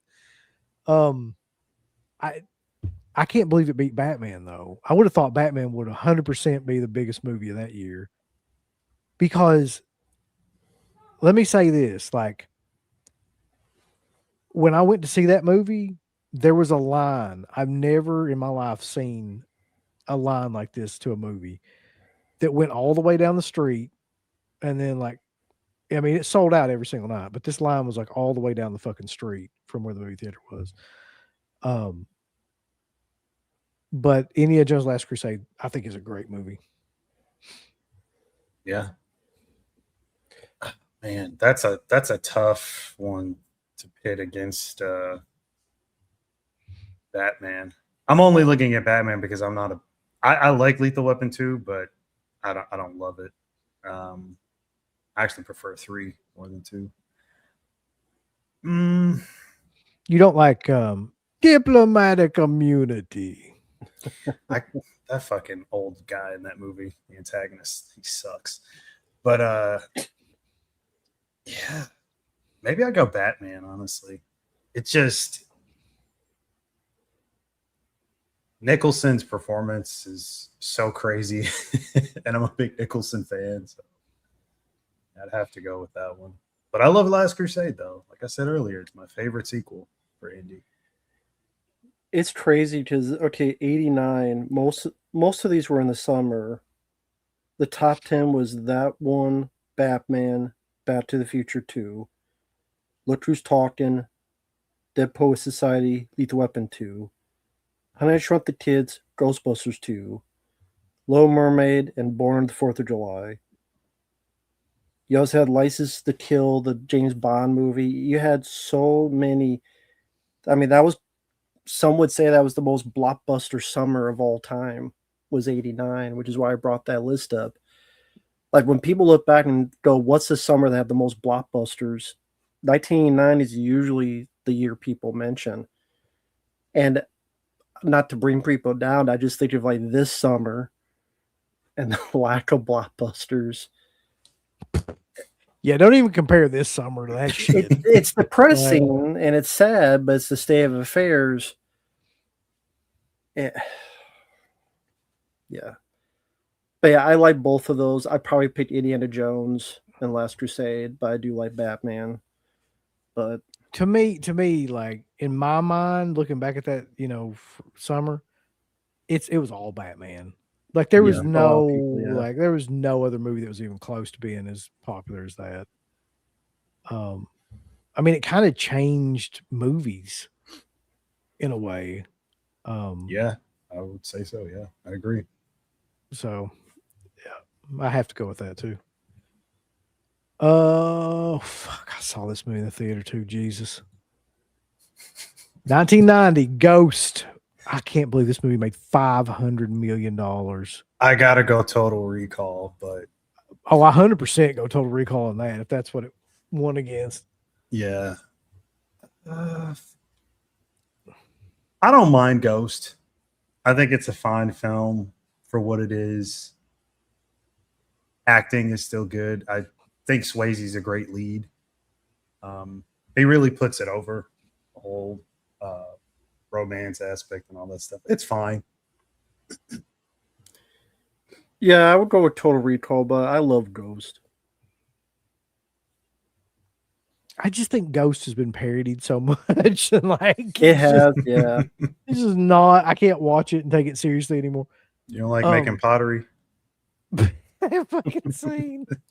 That's what everybody does now, though. They got them little pottery wheels for their 4Ks. It boosts the sales of pottery. Yes.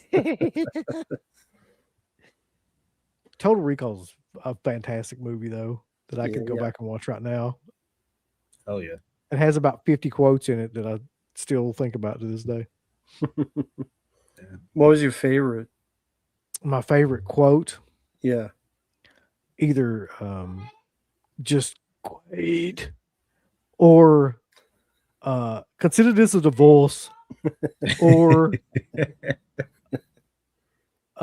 give you it's son, how's he say it? He's like, son of a bitch, give the people the air. Yeah. Whatever. Yeah.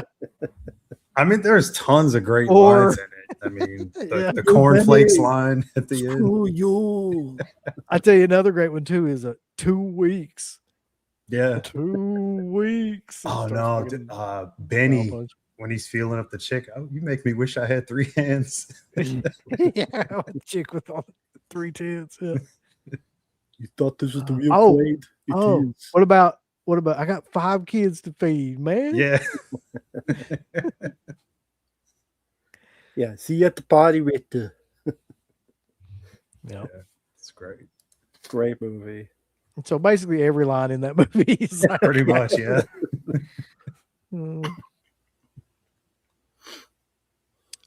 Here's the end all be all for me in terms of like my generation. Number 17, Terminator 2 Judgment Day makes $519 million on a $102 million budget. One against Robin Hood. I saw that movie, and I think I've said this multiple times, but that was the most I've seen a movie in the theater was Terminator 2. Definitely T2 over Robin Hood. Yeah. I was watching the features of that recently, and Cameron was talking about how they had to reshoot the scene with the dirt bike, how Robert Patrick was in such great shape. He caught up to him on the dirt bike. He's like, well, we can't use that take. We got to shoot it again. It's like, all right, try not to actually catch him this time. Could you imagine being in that great of a shape where you can catch a dirt bike? It's insane. No. But dude, so that movie was incredibly influential because of all the special effects work in it, but also had like a really, really good story, really, really good actors. It all fit together perfectly. It's like the perfect action film, really. And I don't know of many other films that have better action set pieces than that movie either. There's the helicopter set action piece. There's the truck. There's, him breaking into the building, like every scene in that movie. Yeah. Yeah, it's great. I mean, it deserves its status. Jesus Christ, I hate to even think about anything after that film. But yeah, it's iconic for sure. It's pretty good. Yeah. That's what Justice Smith said. Everything after T2 was downhill. Yeah, It was, basically. yeah. All right, let's see what's 92. So definitely pick that one over Robin Hood, though, right? Like, Yeah. All day, twice on Sunday. 92. The thing with Terminator 2 is I like it. It just I got so tired of hearing about it that I'd never watch it again. But I like it. But I people probably wouldn't shut watched up that about movie it. a fucking 100 times when I was a kid. That's probably my most watched VHS. So I'm in the same boat. When I was a kid, I think my tape is warped. I don't even know if it still works. Like it visibly, the picture quality was affected because that's how many times I watched it. You mentioned this movie though, Mark. 1992. I would not have thought this either. It was Lethal Weapon 3. 321 million on a budget of 35. One against Batman Returns. Interesting. So pick between those two. Lethal Weapon 3 or Batman Returns. Returns. Lethal Weapon 3. Is Lethal Weapon 3 the one with the woman where Riggs like Rene Russo. Rene Russo's the other cop or whatever? Yeah. I'm gonna go Returns too then. I mean, I like Lethal Weapon 3. I just never liked her or that fucking subplot of her being this badass or whatever. Okay. I didn't mind that. I like Rene Russo though.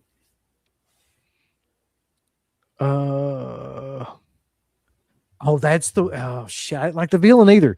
So is that the one with the guy who's selling like the bullets, the cop killer bullets or whatever? He's like he was a former Yeah. cop, Yeah. Travis. Yeah. Well, see, I just prefer him over the old guy in the second one because that old dude doesn't do shit. This dude, I mean, he does it. Mark. He really, what's he supposed to do? He's not going to do martial arts. That's the problem. Like, why cast him in the beginning? Like, why? Well, that's why they had the big Aryan dude that was like, They had the fight with Mel Gibson. I thought he kind of sucked too, honestly. Adolf Hitler looking dude. I like the gimmick of the guy in the third one burying people in the cement and then like building the properties over it. I think that's kind of a cool thing, but it's just me. No, I mean, I always like Lethal Weapon 3. It's my favorite sequel of the Lethal Weapons. Same here. But I mean, Batman Returns might be it's good. A more underrated film too. Yeah. 93. I knew this was what it was going to be before I even like clicked on it. This Jurassic Park made $978 million. Jesus Christ, that's insane. Makes sense. It's another movie, by the way. But I think I've said this on here, but a funny story about that. Like after Terminator 2 came out, like Schwarzenegger was the top of his career, right? Like, and I was a huge Schwarzenegger mark at that time too. So me and my dad had a bet about which movie would make more money, his next movie or Jurassic Park, because it wasn't even out yet, but it was talked about and everything. So I picked Schwarzenegger's next movie, and he picked Jurassic Park. And of course, his next movie was Last Action Hero. And Jurassic Park made like $1 billion. So, and that film is very underrated, criminally underrated film. I love Last Action Hero. Did he talk to you later about it? Like, oh yeah. Like, just nobody at that time thought like that his next movie would be a bomb. I don't even know if it was a bomb, but like it definitely was critically just torn apart. So I mean, just nobody predicted that. Great. Which I don't really understand, because I think that's just as entertaining as a lot of his other stuff from the 90s. Well, they thought it was like too much like a kid's movie. They didn't expect that. They didn't like the kid. They thought he was annoying. I don't much like the kid either, but I mean that doesn't distract from the film, really. I think after T2, they wanted another T2 type of movie, not a PG-13 kids film. Well, and it's not a kids film, but just that's how some people took it. Is it PG-13? Well, I guess it is. It's just such a there's so much crazy violence in that movie. The stuff that he does. Yeah, I always enjoyed that film. Last Action Hero was really ahead of its time, actually, in terms of the whole like making references to the movies and shit. Mm-hmm. Yeah, dude, Tom Noonan's character, man, it's great. Fucking great. Love that. The Ripper. Yeah, it's amazing. All right, so 94 would be The Lion King. That makes sense. Wait, which would you pick, Jurassic Park or The Fugitive? Jurassic Park, man. Like, I mean, The Fugitive is fine, but yeah, I'd probably go Jurassic Park. But Fugitive is great, though. Love that film. I'll pick The Fugitive. What the fuck? Well, you just said it was a good movie. It is a good movie. Picking over Jurassic Park? What, you fucking CK or something? Yeah, buddy. You turning on Sam Neill now? What's going on? Yeah, what the fuck's happening? Yeah. Tommy Lee Jones, Sam Gerard. Fantastic performance. This is really interesting, though, because I didn't know this. So The Lion King makes $771 million, and the film it beat was Forrest Gump, which I would have thought would have been the biggest film by far of that year. Jenny. I had to. I mean, both of those are like both huge films that people still talk about to this day, but like, I don't know why. I just would have thought Forrest Gump would have gone over that one. I'm not surprised. Lion King was such a phenomenon when it came out, especially for Disney, because it's like right after they were having a good uphill escalation of Beauty and the Beast, which won an Oscar, then Aladdin, and then you have this movie. And it was kind of the culmination of that buildup of years of it really hit big. So it makes sense to me. It's a good movie too. Yeah, Which both would you great. pick? It's weird because it's like comparing apples and oranges. Yeah. Yeah. I think The Lion King is definitely more well loved nowadays because a lot of people do not like Forrest Gump nowadays. Yeah, I've seen like people turned on him. People in the chat. Yeah. You've got magic legs. My magic shows. God, character. You go back to your black at the party. Is he smart, Jenny? He's dumb as shit. Look what you did. That should have been how it ended. Jeez. That's tough. It's yeah, because they're so polar opposite. I don't know, man. Like I'd probably pick the Lion King till this day, but like who knows? That is a tough one. I guess I'll say the one that I've seen more, Forrest Gump. There you go. Yes. Yeah, I guess I'll say The Lion King. I know it's not on the list, but I want to give a shout out to Speed because that was a summer blockbuster that year that no one saw coming. That's great true. Much Yeah. rather watch that over both of those films for sure. I would too. Yep. So I would pick that. This one is probably like one of my favorite, whatever you want, third movies in a series, however you want to say that. Die Hard with a Vengeance in 1995 beats out Batman Forever. Thank God, because I fucking saw Batman Forever and that movie's awful. 366 million on a $90 million budget. John McTiernan directed. It's still one of the best action films. I agree. just saw that again about a month ago. It still holds up. Saw that, I think, in the theater back in the day because it was around the time my birthday came up. Big fan of the first two. So that is my favorite Die Hard sequel. Same. I was going to say that too. It's still when you watch it today, it's a lot of it still a big movie, still an epic. So much stuff happens. Bruce and Sam are great together. Jeremy Irons is the villain. Just what you want in that kind of movie. Yeah, I love the whole like scavenger hunt idea behind it that he makes him go and like complete all these tasks. Says, yeah. Mm-hmm. And the heist aspect is actually kind of a cool like backdrop to everything that Willis is doing. It's kind of a clever misdirection by the main villain, or Jeremy Irons. And those two work so well together. You don't like me because I'm white. No, I don't like you because you don't get me killed. Yeah, great lines in that film. So we're all picking Batman Forever on that one, though, right? No, Vengeance all day. Jeez. Batman Forever was a film when I saw as a kid, I thought it was okay. I can't watch it now. Like I watch it, it just cringe. I mean, Batman and Robin is worse, but it's so cringe today to watch. Because even when I was a kid watching that movie, Batman Forever, like I knew that Tommy Lee Jones' performance in that fucking sucked. And I cannot figure out, like, I think like he's a great actor, but that is not a role he can do. It's like that. I guess it was a paycheck kind of thing, but like you got Jim Carrey and Tommy Lee Jones both trying to like outdo each other. You're not going to like outdo Jim Carrey in a role like that. Right. Like it's not going to happen. And he's just awful in it, man. Like he's just so bad.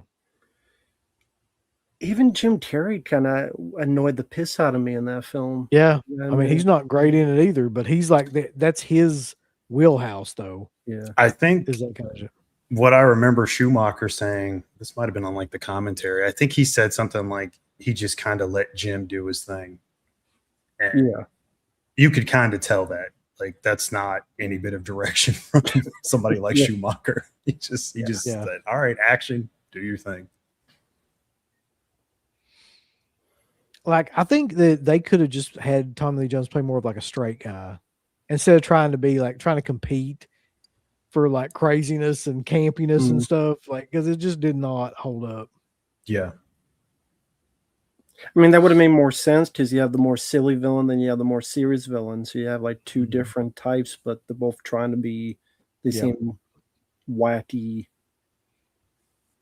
Like they both try to be Joker. Yeah. Jack Nicholson's Joker in a way. But anyway, Die with a Vengeance is killer. It is. Yeah. So to 1996. I wonder if that would be. Oh yeah. Yeah. So this was the 96 was the year of like huge disaster films, apparently, because Independence Day makes 870 million and beats out Twister. Mm-hmm.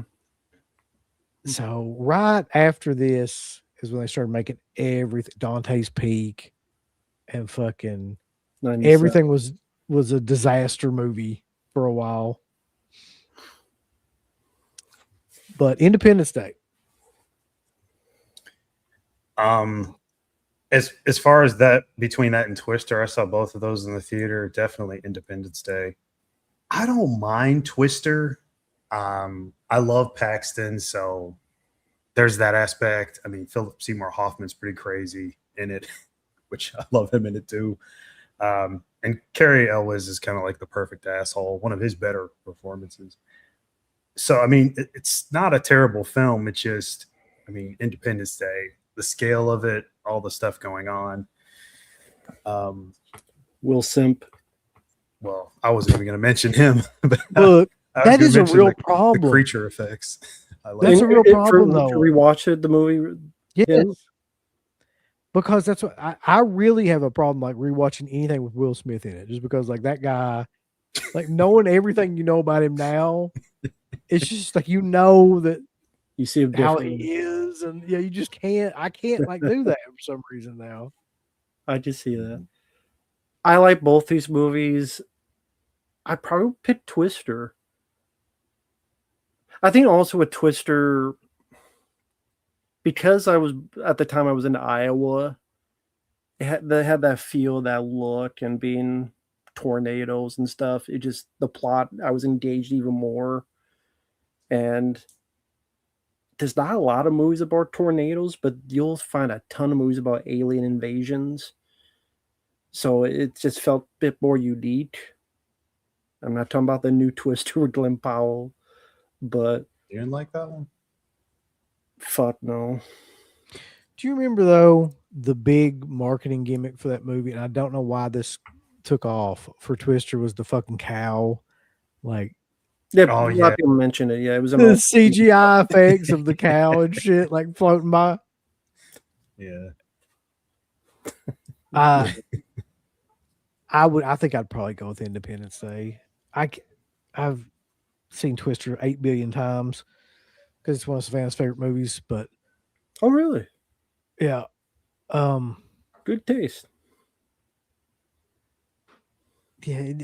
Neither one of these are ones that I like actively seek out, though. Mm-hmm.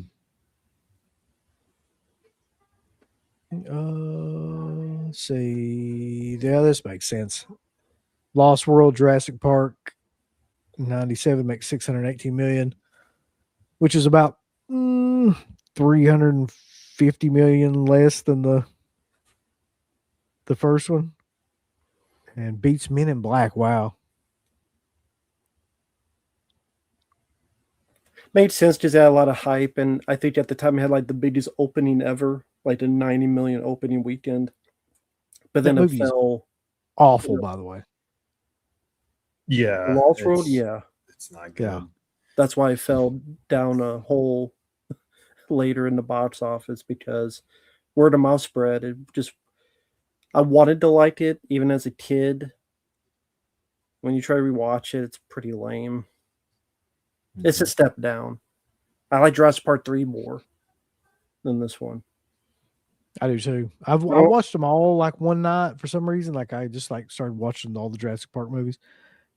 I have no idea why, but I agree. Like the second one is just fucking dog shit. The girl doing the gymnastics on the rafters.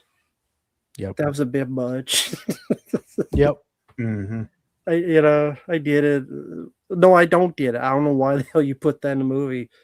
Like, I want it to be like the crowd pleasing moment when she. yeah, but the Raptors does the like whole supposed to be thing. the scary in the first film, and now they could just be whipped I by agree. a 10-year-old girl doing gymnastics. Hey, I Well, the agree. big takeaway from that movie for me was that Jeff Goldblum cannot carry a movie. He's just not interesting enough, and not. But- I mean, he But- can, like, he did in The Fly, I thought. Yeah, that was a much smaller movie though, and Oh, much you mean more okay, like bigger movie, yeah. yeah. He's not that guy. I mean, Jeff Buddy, he Goldblum's had amazing. Vince Vaughn in there to back him up. What are you talking about? yeah, We're discussing here. It wasn't a good script. I mean, no. with that script, I don't even think Jeff Goldblum could do anything with that script. It's a pretty lame, lousy script. What about Men in Black? I liked it. I still like it. I think it's one of Will's best films. It's a cool idea. It's got some really neat Rick Baker alien effects. Yeah. It's definitely the best of the Men in Black movies. I definitely put it above Yeah. Lost World. It's fun. It's a fun film. That's the thing. Like, I remember really liking Men in Black, but I did not like any of the sequels. Not a fan of any of those. The first I one thought was the third fine. was decent. See, Josh I've only Brolin. I've only seen them like once. I know I've seen the first film a couple of times, but it's not one I go back to often. So between the two, I'm definitely going to go Men in Black. Jurassic Park. I mean, although I like the third, you didn't need sequels to Jurassic Park. No. Yeah, And, exactly. Well, that sequel that they were going to make it because it made so much money, but like, Yeah. it wasn't good. It just was not made very well. And I really don't think Yeah. that Jeff Goldblum should be your star. Like, I'm sorry, but like, I think you should have picked somebody else. 98. Oh fuck, this fucking movie. You don't want to miss a thing. Yeah, that's right. Oh, that song, man. Oh my god. That You know talk you about- love Liv Tyler in that. I You do talk about love that song, but I will agree with what you're about to say because I can see the headaches pulsing through the veins right now. It was everywhere. Uh-huh. It was everywhere on MTV. It was everywhere on the Yep. radio. Even though I liked the song, you get tired of it. Everybody was getting married to it and shit, and fucking Yeah. just. Oh, It was swear to God, everywhere, fucking crazy. anywhere, everywhere. Ugh. And the movie is fucking ridiculous. It just is. Well, yeah. Yeah. And the movie that it made, this is so killer because they're so different. Saving Private Ryan. Spielberg was like, what the hell is going on? Michael Bay's ass.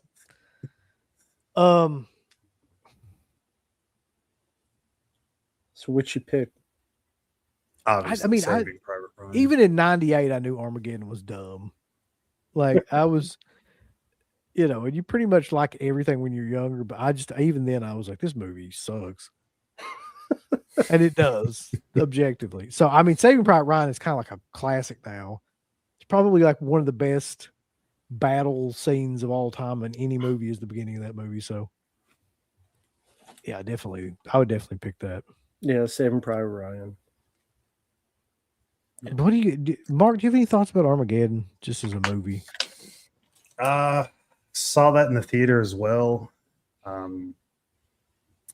As a kid, I didn't mind it because, again, there's 1,000,001 explosions, and obviously there's Bruce Willis as your lead, and he's fine in it. Like, it's such an insane plot.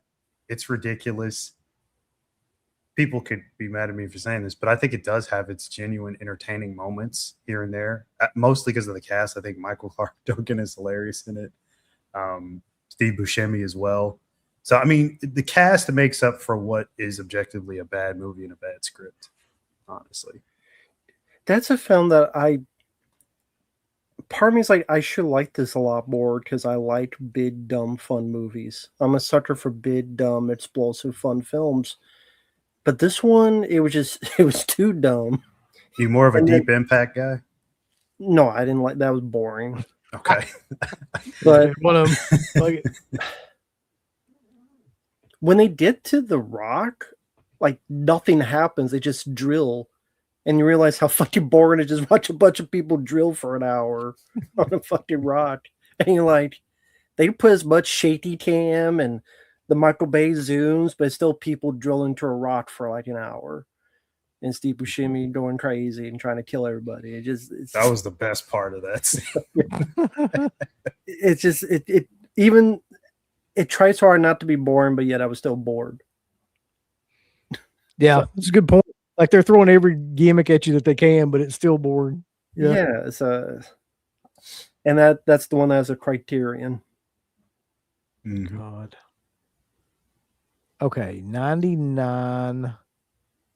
Fuck, I should have seen that coming. Should have seen that coming. Star Wars Episode 1, The Phantom Menace, one of the most pointless, boring, let down, fuck face movies of all time. I think it's Makes- unanimous for Sixth Sense on this one. $924 million on that shit. People were jizzing their pants and losing their minds and calling their mothers who they still lived with and fucking shit. Like, listen, that shit, that was when people were like camping out to Oh, get yeah. into that movie. I remember that. There's documentaries on that camping out stuff too. Oh I shit. I hate that movie. I hate all those movies, those three movies, but especially that movie. Fucking trade terror. Between those two, I guess I'll pick Phantom Menace. I'll fucking kill you. I will kill you. I will figure out where you live and fucking come there and jam a fucking light, a dual-sided lightsaber up your ass. But if this was a fair list, I would pick The Matrix. The Matrix is better than all that, or Fight Club. That's very true. Oh, yeah, of course. But I mean, The Sixth Sense, Stir of Echoes I liked a lot more. Sixth Sense was overrated as fuck too. If Phantom Menace, I'll watch just the lightsaber fight more than I will give you this though. The Sixth Sense is a movie where it has zero rewatchability after you know like what's happening. Like, yeah, it was okay once. Like I don't hate The Sixth Sense, but after you find out the twist, when I try to rewatch, I'm like, that kind of what I had was the twist, and the acting's not bad, but I did Stir of Echoes. That was under the radar. I thought that handled that plot kind of better, more interesting. I agree with that. I actually prefer Star Echoes. But Same. Um, Love the locations for obvious reasons in Stir of Echoes. all those movies you mentioned in '99, though, if you had to pick, which one did you pick? You got The Matrix, you got Fight Club, you got this one, you got The Sixth Sense, you got Stir of Echoes. Like, what would you pick? Oh, for me, the Blair Witch Project. That was summer. Good point. For me, Blair Witch Project. God, Matrix and Fight Club are tough to choose between. It'd be between those two. I guess I'd go Matrix. That was just those effects, the story, the scale of it, everything, the acting, fight choreography. I mean, you name it. That kind of changed movies going forward. What was possible, like what people thought was possible anyway. There's a lot of people that ripped it off, did it very poorly after the fact. That's true. Yeah. So it was such a game changer. Seeing that on the big screen was amazing. One of my favorite films I saw in '99, hands down. All right. Without looking up anything, what do you think 2000 is? X-Men. 2000. Trying to think. I mean, I can see it, so I can't really fucking do it. I can't guess. But I don't remember what team. I guess I'll say X-Men. That had to be pretty high, but I don't know if that was the top film 2000. Yeah, I don't know the top. Gladiator. I would have never fucking thought that. Oh, yeah. for crying out loud. See, I was just saying Gladiator, but Mission Impossible beat Gladiator, so I was halfway there. Sucks. Close. That movie sucks. Especially for a John Woo film, it sucks. This is one of his shittiest. I'm not positive I've ever even seen that movie. It ain't worth Mission Impossible 2. That the piss in. I never give a fuck about those movies ever, even at that time. So fuck that shit. Okay, 2001. What do you get? Lord of the Rings. Has to be. Yeah, Fucking definitely has to Lord be. of the Rings, of course. Oh no, Oh wow. Oh yeah, I forgot about Shrek. Shrek Yeah. and Pearl Harbor. Pearl Harbor. The fuck? Jeez. Oh yeah, because Lord of the Rings was not in the summer. That's right. It was in the November, December. Okay. That's right. I keep thinking of the year, but yeah, the summer. I remember this is the summer. Mhm. Shrek. Okay, 484 million. A budget of 60. Pearl Harbor. I would watch Pearl Shrek probably 15 fucking times before I ever Shrek watch for Pearl Harbor. sure. Shrek. Yeah. I really like the first Damn. Shrek. That's actually a Oh. genuinely. Yeah, the first Shrek solid is film. fun. Yeah. For some reason, they're making another one. Jesus. Oh my god. Pearl Harbor. What a Yeah. Is that Michael Bay that was, wasn't it? It was Michael Bay. Mhm. Of course it was. 2002 was Spider-Man. Yeah. Beat That out makes Attack of the sense. Clone. Thank God. You know, I saw this movie. At that time I liked it, but I never really loved it. I just didn't give that much of a shit about it. But of the movies of that era that were like superhero movies, it's got to be one of the better ones. It is for me just because, well, obviously the character. I love Spider-Man, but just there's so much of the DNA of Darkman in that movie. Their sequence is taken right out of Darkman and put right in Spider-Man. So, Yep. For that reason alone, I mean, I definitely would take it over Attack of the Clones. When I saw this in the theater, I did like it as well because I was really into the comics. And wow, they're finally doing a live action version of this big budget. Watched it again. I watched it a couple times, but I watched it a couple years ago. That movie is such dog shit. The first Spider-Man is such a dog shit movie.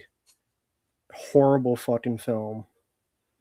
And I watched Daredevil over this movie. Oh fuck.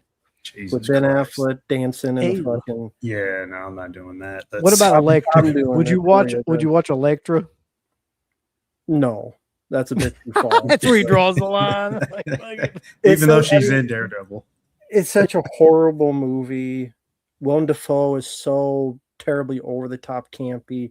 His costume sucks. Tobey Maguire sucks.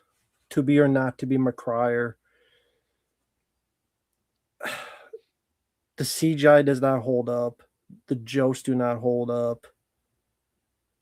Macho Man is cool. That's one of the only things. Isn't his name like Bonesaw or something Yeah, like that? Bonesaw Yeah. is ready. But Tobey Maguire is so Opie Taylor in that movie. It makes me cringe. He's waiting for Aunt B to see if his pies are ready. I'm just curious. So, like, comic book fan wise, you don't like that one, but it's probably the closest to the comics. All the other ones aren't. No. Amazing Spider-Man 2, I would say, is the closest. It's not because there's no Norman Osborn. Yeah, buddy. Just shit. That's one of what? That's ridiculous for you to even say. Like, come Who on. gives a shit about the number one villain in no fucking Exactly. Like, come on. What are we talking about? There's no Jameson in those movies, really. Like, it just, I don't know. Amazing Spider-Man 2 was awful. That's the worst All right. Spider-Man film. Look, let's get off this shit with Spider-Man, which I'm assuming like Into the prefer Attack of Spider-Verse the are the Clones? best movies. I'm even talking about it. Finding Nemo. Then you fucking deal with that because that's next. 2003, it made $871 million over Pirates of the Caribbean or the Caribbean, however you want to say it. Saw it in the theater. Finding Nemo, thought it was very good for animated Pixar movie. Has a good story. I like the first Pirates, but I never rewatch it much.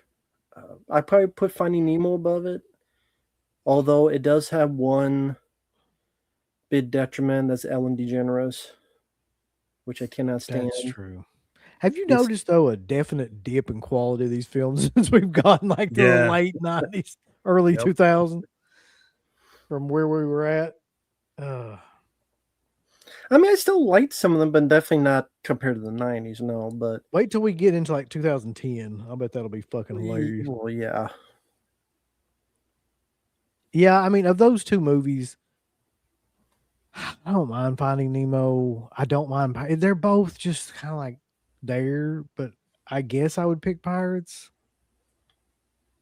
Mm-hmm. If you held a gun to my head and made me choose between those two movies for some reason. Yeah, that's kind of a tough one. I never rewatch either one. I mean, my favorite summer movie that year was probably Bad Boys 2. All right, let's see. Shit, Shrek 2. Now we're getting into some bullshit. We're just all going to be like sequels, remakes, superhero movies, and fucking bullshit. That's what's going to be from now on, I feel. Yep. Great. It beats out Spider-Man 2 and The Prisoner of Afghanistan for 2004. $928 million, which is an obscene amount of money for that to make. I don't care. Let's just move on. Yeah. I also really don't care about this. Okay, but which would you pick? Revenge of the Sith or War of the Worlds with Tom Cruise? That's the question. That's the $64,000 question for Uncle Bill. Revenge of the Sith or War of the Worlds with Tom Cruise? And you can't shoot yourself.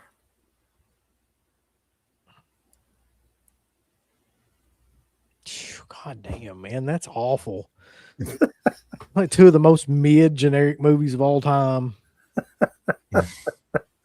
I guess I'd pick War of the Worlds if I had to, because I fucking hate those Star Wars movies with a passion.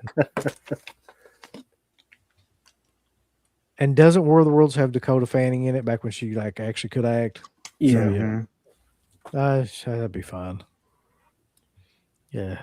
Yeah, I'd probably pick War of the Worlds if I have to pick. What about you, Mark? We already know. Fuck Star Wars. Didn't want to assume. You never know. We're just getting into a bunch of bullshit now. God, Da Vinci Code. Come on. Like that movie made $1.66 billion. Dead Man's Chest. Yeah. I don't remember a single thing about the Pirates sequels. I don't remember any of them. No. If you were like, I will set your house on fire unless you tell me one thing about the Pirates of the Caribbean movies, I'd be like, Johnny Depp's in them. That would be it. Yeah. Yeah. And I'll the take Da Vinci over Code. Da Vinci Code though. Like I'm never watching that again. I've never seen it, Mark. I know I've never seen that movie. You don't want to. So terrible. I just remember the book was such a huge phenomenon, that book, the Da Vinci Code, that no one would stop talking about it. It's like a slow descent. It really it's like we're on a event horizon now, just descending in the hill. Yep. Okay, let's see what's next. Fuck it. Yeah, sure. Why not? Pirates of the Caribbean at World's End was the next year. Of course. Spider-Man 3 and Order of the Fucknicks. Oh, God. Jeez. One I don't remember Well, 2 I don't remember, and 1 is Shitterman 3. That's garbage. That's fucking that year needs to just 2007 needs to shit and fall back in it. That's garbage. Yeah, I don't remember. I don't remember the pirate sequels. So You remember Spider-Man 3? vaguely, yeah. Only reason I remember Spider-Man 3 because of how damn bad it was. I would never remember it if it was like halfway decent. Yeah, But it's got all that the, awful fucker playing Venom in it and everything. yeah, Topher Topher Grace. Yeah. Topher Grace. God.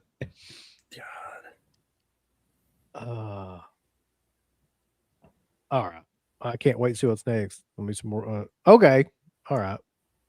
So The Dark Knight makes over $1 billion and actually deserves to make over $1 billion, actually. Mm-hmm. And it beats Kingdom of the Crystal Skull, which I did Yeah. not see coming that would even be up there. I saw Kingdom of the Crystal Skull and Dark Knight in the theater.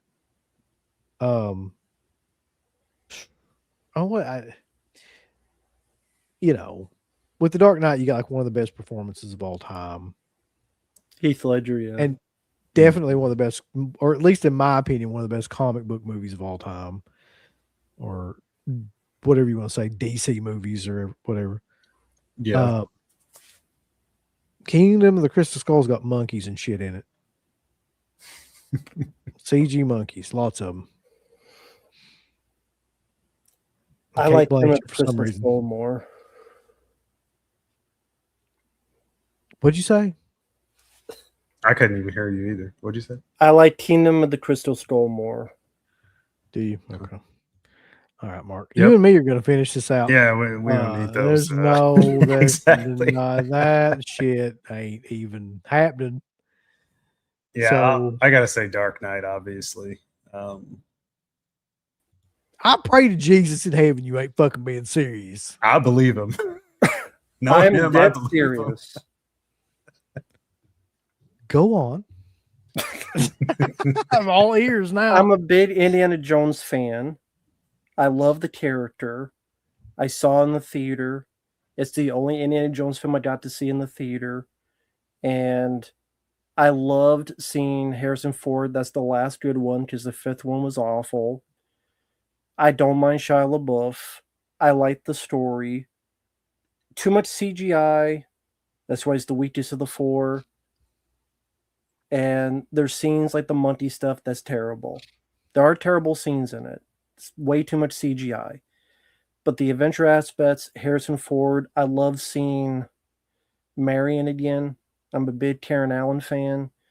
I loved their love story in the first movie. It was great to see them get married. To me, that was the perfect ending for Indiana Jones. Even the whole, you think he's going to give the hat to Shia, but he doesn't. Thought that was nice. That's the way it should have ended. Make no more. And I don't mind the alien subplot because all the films have some kind of supernatural aspect to it. Nights in the cave or whatever. What? I like adventure movies. I like the action in it. I like Harrison Ford in it. I love Karen Allen in it. Dark Knight, it's not a bad film, but I do not like Christian Bale's Batman voice. It's irritating. It's annoying. I cannot take, where's the trigger? I can't take that seriously. Heath Ledger makes that film, but I do not like Batman in that film. Christian Bale's good as Bruce Wayne, but Batman annoys me. And I don't like the action scenes didn't do much for me in The Dark Knight. I always liked Indiana Jones 4. I always liked it. It's not perfect. That doesn't mean it's far from perfect. It has flaws. Again, it's the least of the first 4 movies. But there's enough there that I do like. As a big fan of the first 3, I love the character, and I love seeing one more adventure with them. It was the last one. It was the last time, because the 5th one is a disgrace on all fronts. But I always like the 4th. Again, too much CGI. I wish they did not go overboard on CGI. Should not have done that. That's the big flaw for me. Yeah. Okay. I remember the Dead Pit review. You guys liked it too. It's still up. You guys Kingdom of the you Crystal guys liked Skull? the movie. It's up on Dead Pit YouTube channel. It wasn't just me who liked it. You can go watch it again if you can find it. If people don't like it, that's fine. I still like Indiana Jones 4. I always liked it. Again, doesn't mean it's a flawless movie. It's not, but I just wish it didn't have so much CG. Do you have any thoughts, Bart? I mean, I get where he's coming from because I do love Indy, and a lot of the points that he made, I will say I could agree with. But when putting it between the two, I'm gonna go Dark Knight. That's just me. I'm probably a bigger Batman fan than he is. I don't know. So, also, I think I am a bigger Indiana Jones fan than Batman fan. That's true. Yeah. So there you go. Yeah, makes sense. And then Aaron Eckhart, I think, is underrated. Definitely a much better performance as Two-Face than Tommy Lee Jones. I think we could all at least agree on that. The CGI isn't the best though when they do the Two-Face thing. But yeah, we gonna compare CGI from Dark Knight and fucking Crystal Skull? I said the CG was bad in Crystal Skull. I admitted it, but it's also bad in that scene, Dark Knight too. Listen, my brain's gonna melt. So this is Christian Bale's voice sucks as Batman. Right, cancer voice. His voice sucks. Cancer man. One of my favorites, Harry Potter and the Half-Blood Prince, makes $934 million. Whatever. Shit. Transformers 2, I also don't give a shit. Yeah. Let's just move on. I'm good on either one of those. Toy Story 3. Objectively, that's a good movie. I actually saw that movie in the theater too. Yeah. That may be one of the better like animated Pixar style movies like that. Beats Inception though. What a weird combination of movies. Yeah. So it makes $1 billion. Inception. What are y'all's thoughts about Inception? I don't think we've talked about that much. I enjoy the film quite a bit, but Toy Story 3 I think is still fun. It probably if it had ended there, I would have been fine. Really good ending, solid way to wrap everything up, but of course they got to keep going. Inception though, hell of an idea. I remember he said initially that was going to be his first horror film when he first wrote it, but over time, drafting and changing things a lot, like it just became an action film and more enhancing like the heist aspect. I think it's solid though. I like Tom Hardy in it and DiCaprio. Everybody's good in it. Great, especially the score. One of my favorite scores of that year. I listen to that all the time. Hans Zimmer's score is fantastic.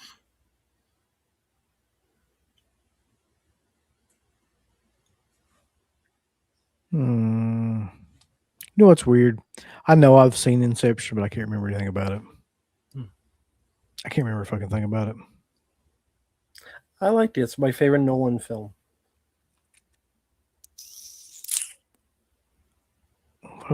Odd choice of two movies. If you had to pick one, which one would you pick? Inception. All right. God, these fucking Harry Potter movies. Just all Harry Potter's movies. No. Let's just move on. Oh, great. Here come the fucking comic book movies. Yep, you know it. Okay. Yeah. Transformers 3 sucked, and the Avengers was mid as hell. Against Dark Knight Rises, I'm pretty sure you're going to pick Avengers. I know you hate Rises. I've heard the rants. Yeah, but can I choose neither? No. I guess Avengers over Dark Knight Rises. But Batman. Yeah. You didn't like that? No. Weird cat. I mean, Catwoman, pretty bad in that. He got put into a hole and his back was broken, and like someone does like a massage on him and his back is fine or something. He's fine. Yeah, that's how it works. How it works. Okay. It was dislocated. It wasn't broken. Okay. It was sprained. I believe you. Yeah, sprained back. I believe you. Just Doctor said he needs a backiotomy. but didn't like he go up and then he fell and the rope like caught him? Yeah. It did break his back or That Maybe. just readjusted it. You know, It I made it haven't seen stronger. Rises in years, honestly. So I think there was a scene like that. I can't remember if it was on his back. I never understood what the bad guy's plan was. So he kept all these cops in a tunnel for what? Like all the cops were like in a tunnel trapped. Mhm. Why? So that he could rule Gotham? Wasn't that the Why plan didn't for you him just to go in take there and over? kill them all, shoot them all? I thought that was the plan after he got all the prisoners out of Blackgate Prison. Wasn't But that why the did it take plan? him like 5 years to do it? Well, because Batman came back. See, he Like, rose was in the up, hole, Rambo. getting massaged. So he rose up. He it's called Rises. You see? He rose up like that dude from Altered Beast. Rise from your grave. And he Fuck beat the that. shit out of him. Can we just talk about how shitty the Avengers is, though, and how that became like a whole big thing, and that we have to deal with that forever? You've seen the first Avengers, right? Or like, what happened? My daughter Piper came in, like looking at me like I'm insane. She likes the Avengers. She loves those movies. Yeah, She's like, "What are you talking about, Willis?" yeah. But you've seen. Also, that. what the hell are you still doing awake? She hears you talking crap about the Avengers. She goes, set you straight. Yeah, she had to come in. This is the beginning of the end for me of like mainstream movies. Like this is fucking where it is. Oh, Yeah. what the fuck? This guy is amazing. This guy. Sorry. Okay. 2013's Iron Man 3, of course it is. Despicable Me 2, of course it is. No, yeah, Iron And Man 2, yeah. Who gives a fuck about either one of those movies? Then Transformers, Age of Extinction, and Guardians of the Galaxy. I mean, we could probably guess all the rest, like the next 10 are comic book films. Here we go. Jurassic World. That makes it up a little bit.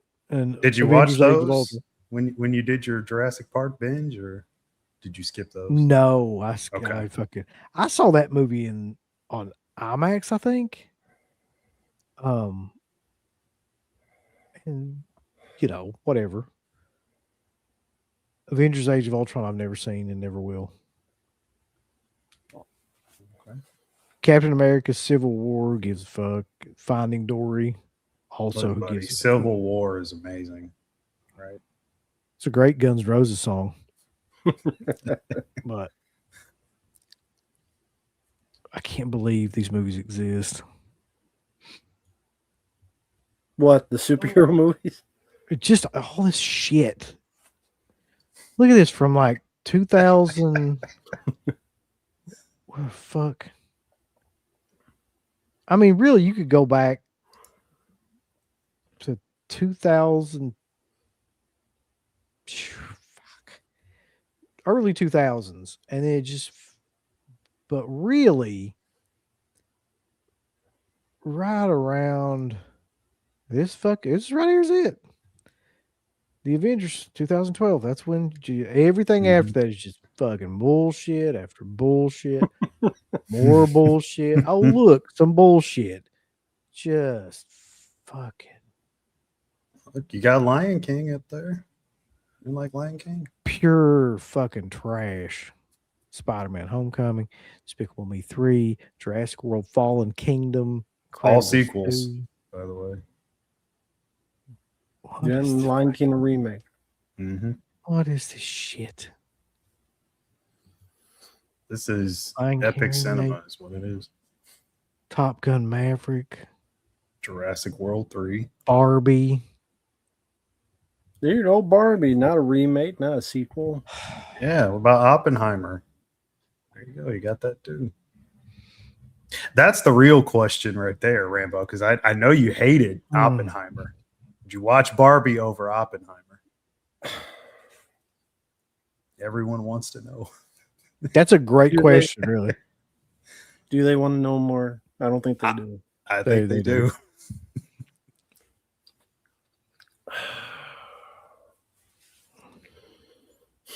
At least Barbie's only 2 hours long. Oppenheimer's like 3 hours long if you want. I guess Barbie. Because you get to look at Margot Robbie. Is that it? That's one of the reasons. Understandable. I like Ryan Gosling as an actor. I mean, I don't like the film, but yeah, if I have to pick, I guess I would pick Barbie over Oppenheimer. Just being honest. Oppenheimer just bored me to tears. I didn't mind Oppenheimer, honestly. I did see that in the theater. I did not see Barbie, nor do I ever feel like I'd have the need to see Barbie. Jurassic World 3. When the fuck did those Jurassic World movies also become like every year type of shits? Well, I mean, Jurassic World made $1 billion, and that's when you start getting those legacy sequels, because right after that is when Star Wars The Force Awakens came out, and then Top Gun Maverick, and all those series of movies where it's kind of a remake, but it's also a sequel. And Jurassic World was kind of a starter of that. Yeah, Inside definitely. Out. Yeah. Just bullshit now. Inside Out 2, Deadpool and Wolverine in 2024. Everything's making like over $1 billion at this point, by the way. Like way over $1 billion. But it's also got a budget too, so 200 million and probably like another 200 million in advertising. So yeah. That's the problem, is that when you up the budget, you gotta have up the box office. There's only a certain amount of time before that crumbles, before you get to that ceiling, and we're starting to see that, because we're seeing a lot more flops, flop after flop after flop. And I don't know, has there been I don't think there's been a movie that's made $1 billion this year. Which you would see that a lot, we're seeing it here. I can't think of a movie that made $1 billion this year.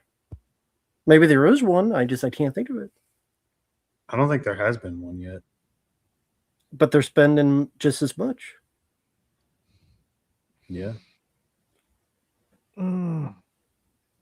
It's like everything. It's like, I know the side note, but I watched that Stevie Richards where SummerSlam is failing to sell. Oh yeah. And they only sell like 20-some thousand. Video games. Sorry to cut you off.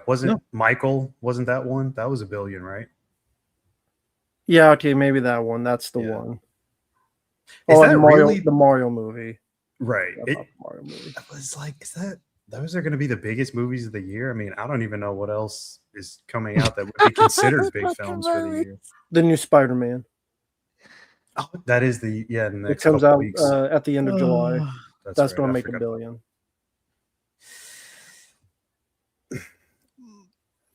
Lilo and Stitch, Rambo. Oh yeah. Get hyped and stay hyped. Another remake that made a lot of money. Didn't deserve it. Wow, that was really depressing towards the last 10 years, especially. Jesus. Yeah. Yeah. Did they have a number 50, or is it just stops at 49? It's just 49 because I guess they're not counting this year. Yeah, this year's not over yet. That's true. They couldn't just put Michael on there right away. Yeah. Although they probably should. Yeah, I don't know if anything's going to beat that. Spider-Man. We'll see. I don't know. I just have a feeling it's not going to, because the last one did like 2 billion, or like over 2 billion, or like right at 2 billion.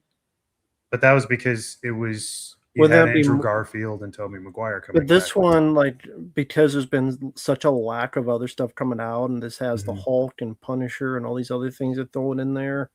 Yeah. And then it's in between that new Avengers film come out. That's so if you want to see what's in this, like that awful Captain Marvel movie made $1 billion because people were curious what the next movie would be. Yeah, I forgot that movie existed because I saw it, but it was just kind of there. So the new Spider-Man will make that money. So I guess the question to kind of end this out with, though, would be, of all of these summer blockbusters, which one's your favorite? Out of every film that we went over? After every one we went over. I'll go back through it real quick. Yeah.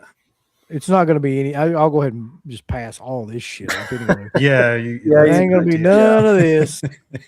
None of this. None of this. Probably none of this. Okay, let's start right about here. Okay. You got Die Hard with a Vengeance, The Lion King, Jurassic Park, Lethal Weapon 3, Terminator 2, Ghost, Indiana Jones Last Crusade, Who Framed Roger Rabbit, Beverly Hills Cop 2, Top Gun, Back to the Future, Temple of Doom, Return of the Jedi, E.T., Raiders of the Lost Ark, Empire Strikes Back, Rocky 2, Grease, First Star Wars, tough. Omen, or Jaws? Oh my God. Jesus. That is tough. Once you get down to like the bottom half, or I guess the top of the list in this aspect.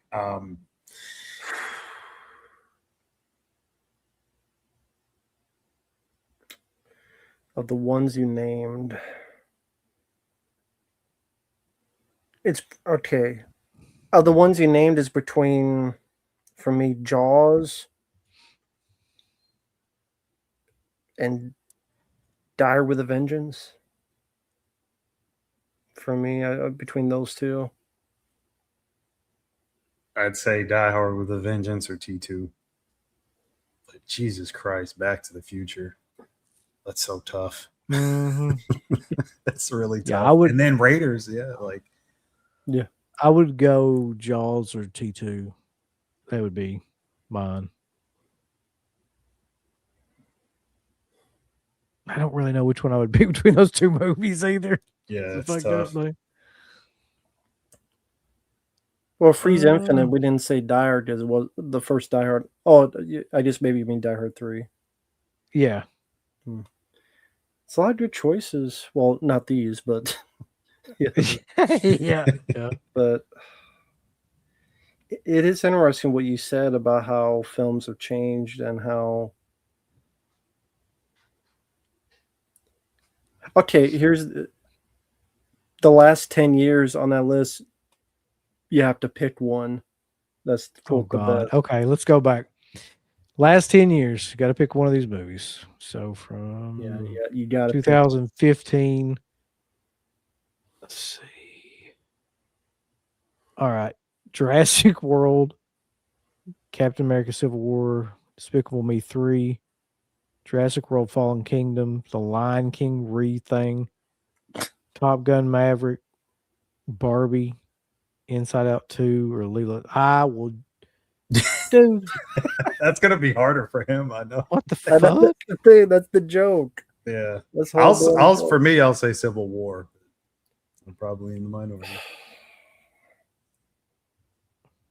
Let's go back through them. Lilo and Stitch, Inside Out 2, Barbie, Top Gun: Maverick, The Lion King shitter, Jurassic World: Fallen Kingdom, Despicable Me 3, Captain America: Civil War, or Jurassic World.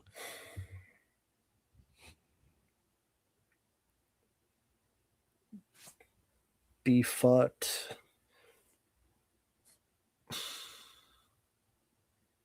I don't fucking know. Fuck this list. You're the one that brought it up, Yeah, motherfucker. exactly. I changed my mind. Fuck this list. I don't know. I mean, I would honestly pick Jurassic World of that shit. That's the one I would pick. Sadly. It's not even that good. I'll pitch Civil War since Mark picked it. Mark picked this. I'll pick you for with him. Mike don't need We'll watch your it together. Civil. Just I'm not big on Top Gun Maverick. Yeah, Deer Hunter. I don't know if you noticed or not, but everything on that list is fucking garbage. All right. So that concludes the summer blockbuster series. We'll see what happens with this year too. After 2026 is over with, I mean, let's see what comes of this rest of this. Jesus, what a list. I mean, it is depressing because when you look at stuff we're into, or I'll speak for myself, movies, video games, back to the day wrestling, it's not really a positive outlook for the future for a variety of reasons. And with the way the world is today, this is where this stuff is needed the most. And they're really dropping the ball. Yeah, like escapism is, but like nobody wants to escape because all the escape sucks. I don't. I mean, if I'm just going to be angry the entire time I'm watching a film, then what's the fucking point? And I mean, it's not like I'm going to watch Barbie and be ecstatic, or fucking one of the 30 Jurassic World movies, or one of the 40 Spider-Man or Avengers movies.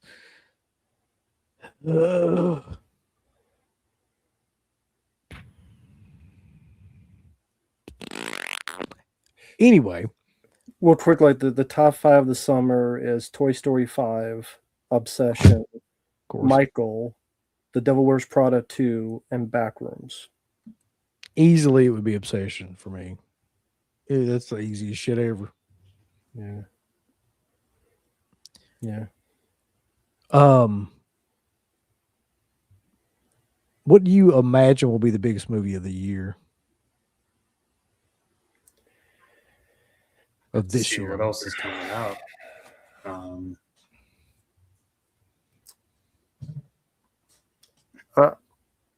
As a guess, I'm going to guess the new Spider-Man.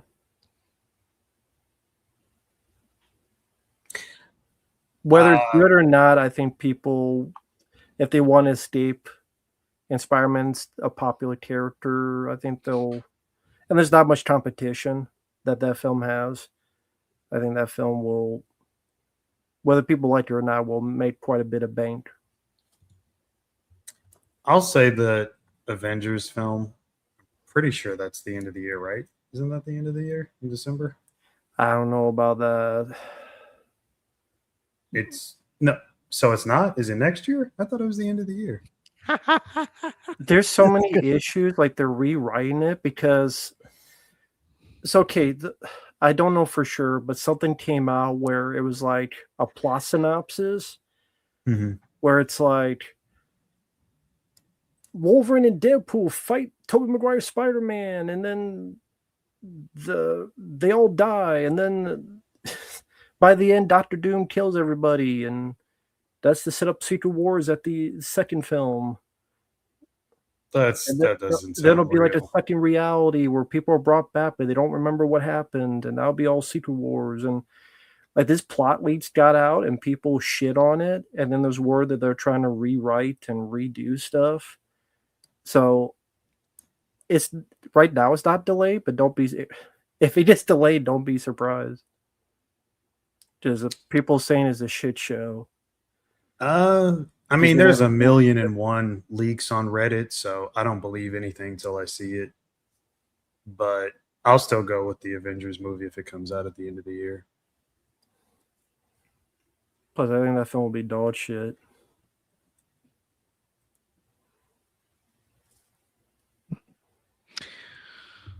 All right. So what do you got going on, Rambo? What are your plans for the future? Tomorrow, it did get a request from Premiere to do actually a live commentary for Aliens special edition tomorrow at 7 p.m. Central, because tomorrow was the anniversary, 4th anniversary of Aliens. So I'll be doing that live stream tomorrow on my channel. After that, a lot of random stuff. In particular, got some, I gotta watch the rest of it, but some Don the Dragon Wilson stuff. Don the Dragon Wilson movies, some I'm watching for the first time, like Black Belt. Which is weird because that Shout Factory Blu-ray is uncut. But on their Shout Factory TV on Tubi, it's the cut version. So it's weird. Right. Like, they own both, but they have a cut version on their Shout Factory streaming service, but the Blu-ray is uncut. I don't know why they did that, but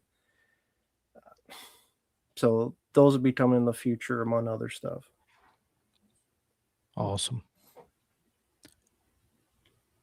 Marcus Bagwell, what do you got going on?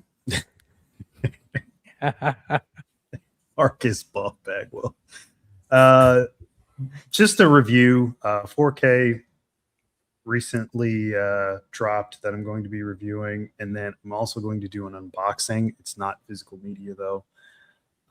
It's a piece of hardware that I've been talking about for a while, so I'll showcase that, and yeah, that'll be it for now. As far as our show, as far as Dead Pick goes, I know that Sunday we are doing the Cruel Summer Slashback show, which is going to be Pieces and Tourist Trap this time, the Bizarro slasher films, and I don't know what the hell's coming up after that, really. Probably a bunch of trash. Oh, fuck. It's Chris Stuckman, boys. He's back. Never mind. Oh, yeah. So check that shit out. What else is coming up? There's gotta be something. I don't know. What are we doing next week? Do we have any idea?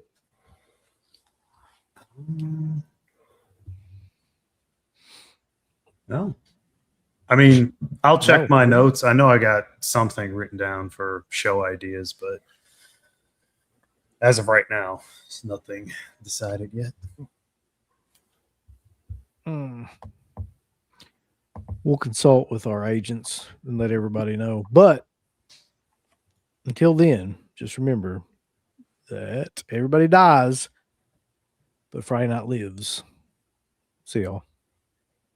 Big thanks goes out to our supporters over at Dead Pit on Patreon.com. You can get hours upon hours of great content, right, Uncle Bill? There's so many hours of content. We've got reviews. We've got songs. We've got live streams. We've got exclusive streams. We've got non-exclusive streams. We've got streams with all kinds of celebrities and all kinds of different old shows from the past podcast, the initial incarnation of the show.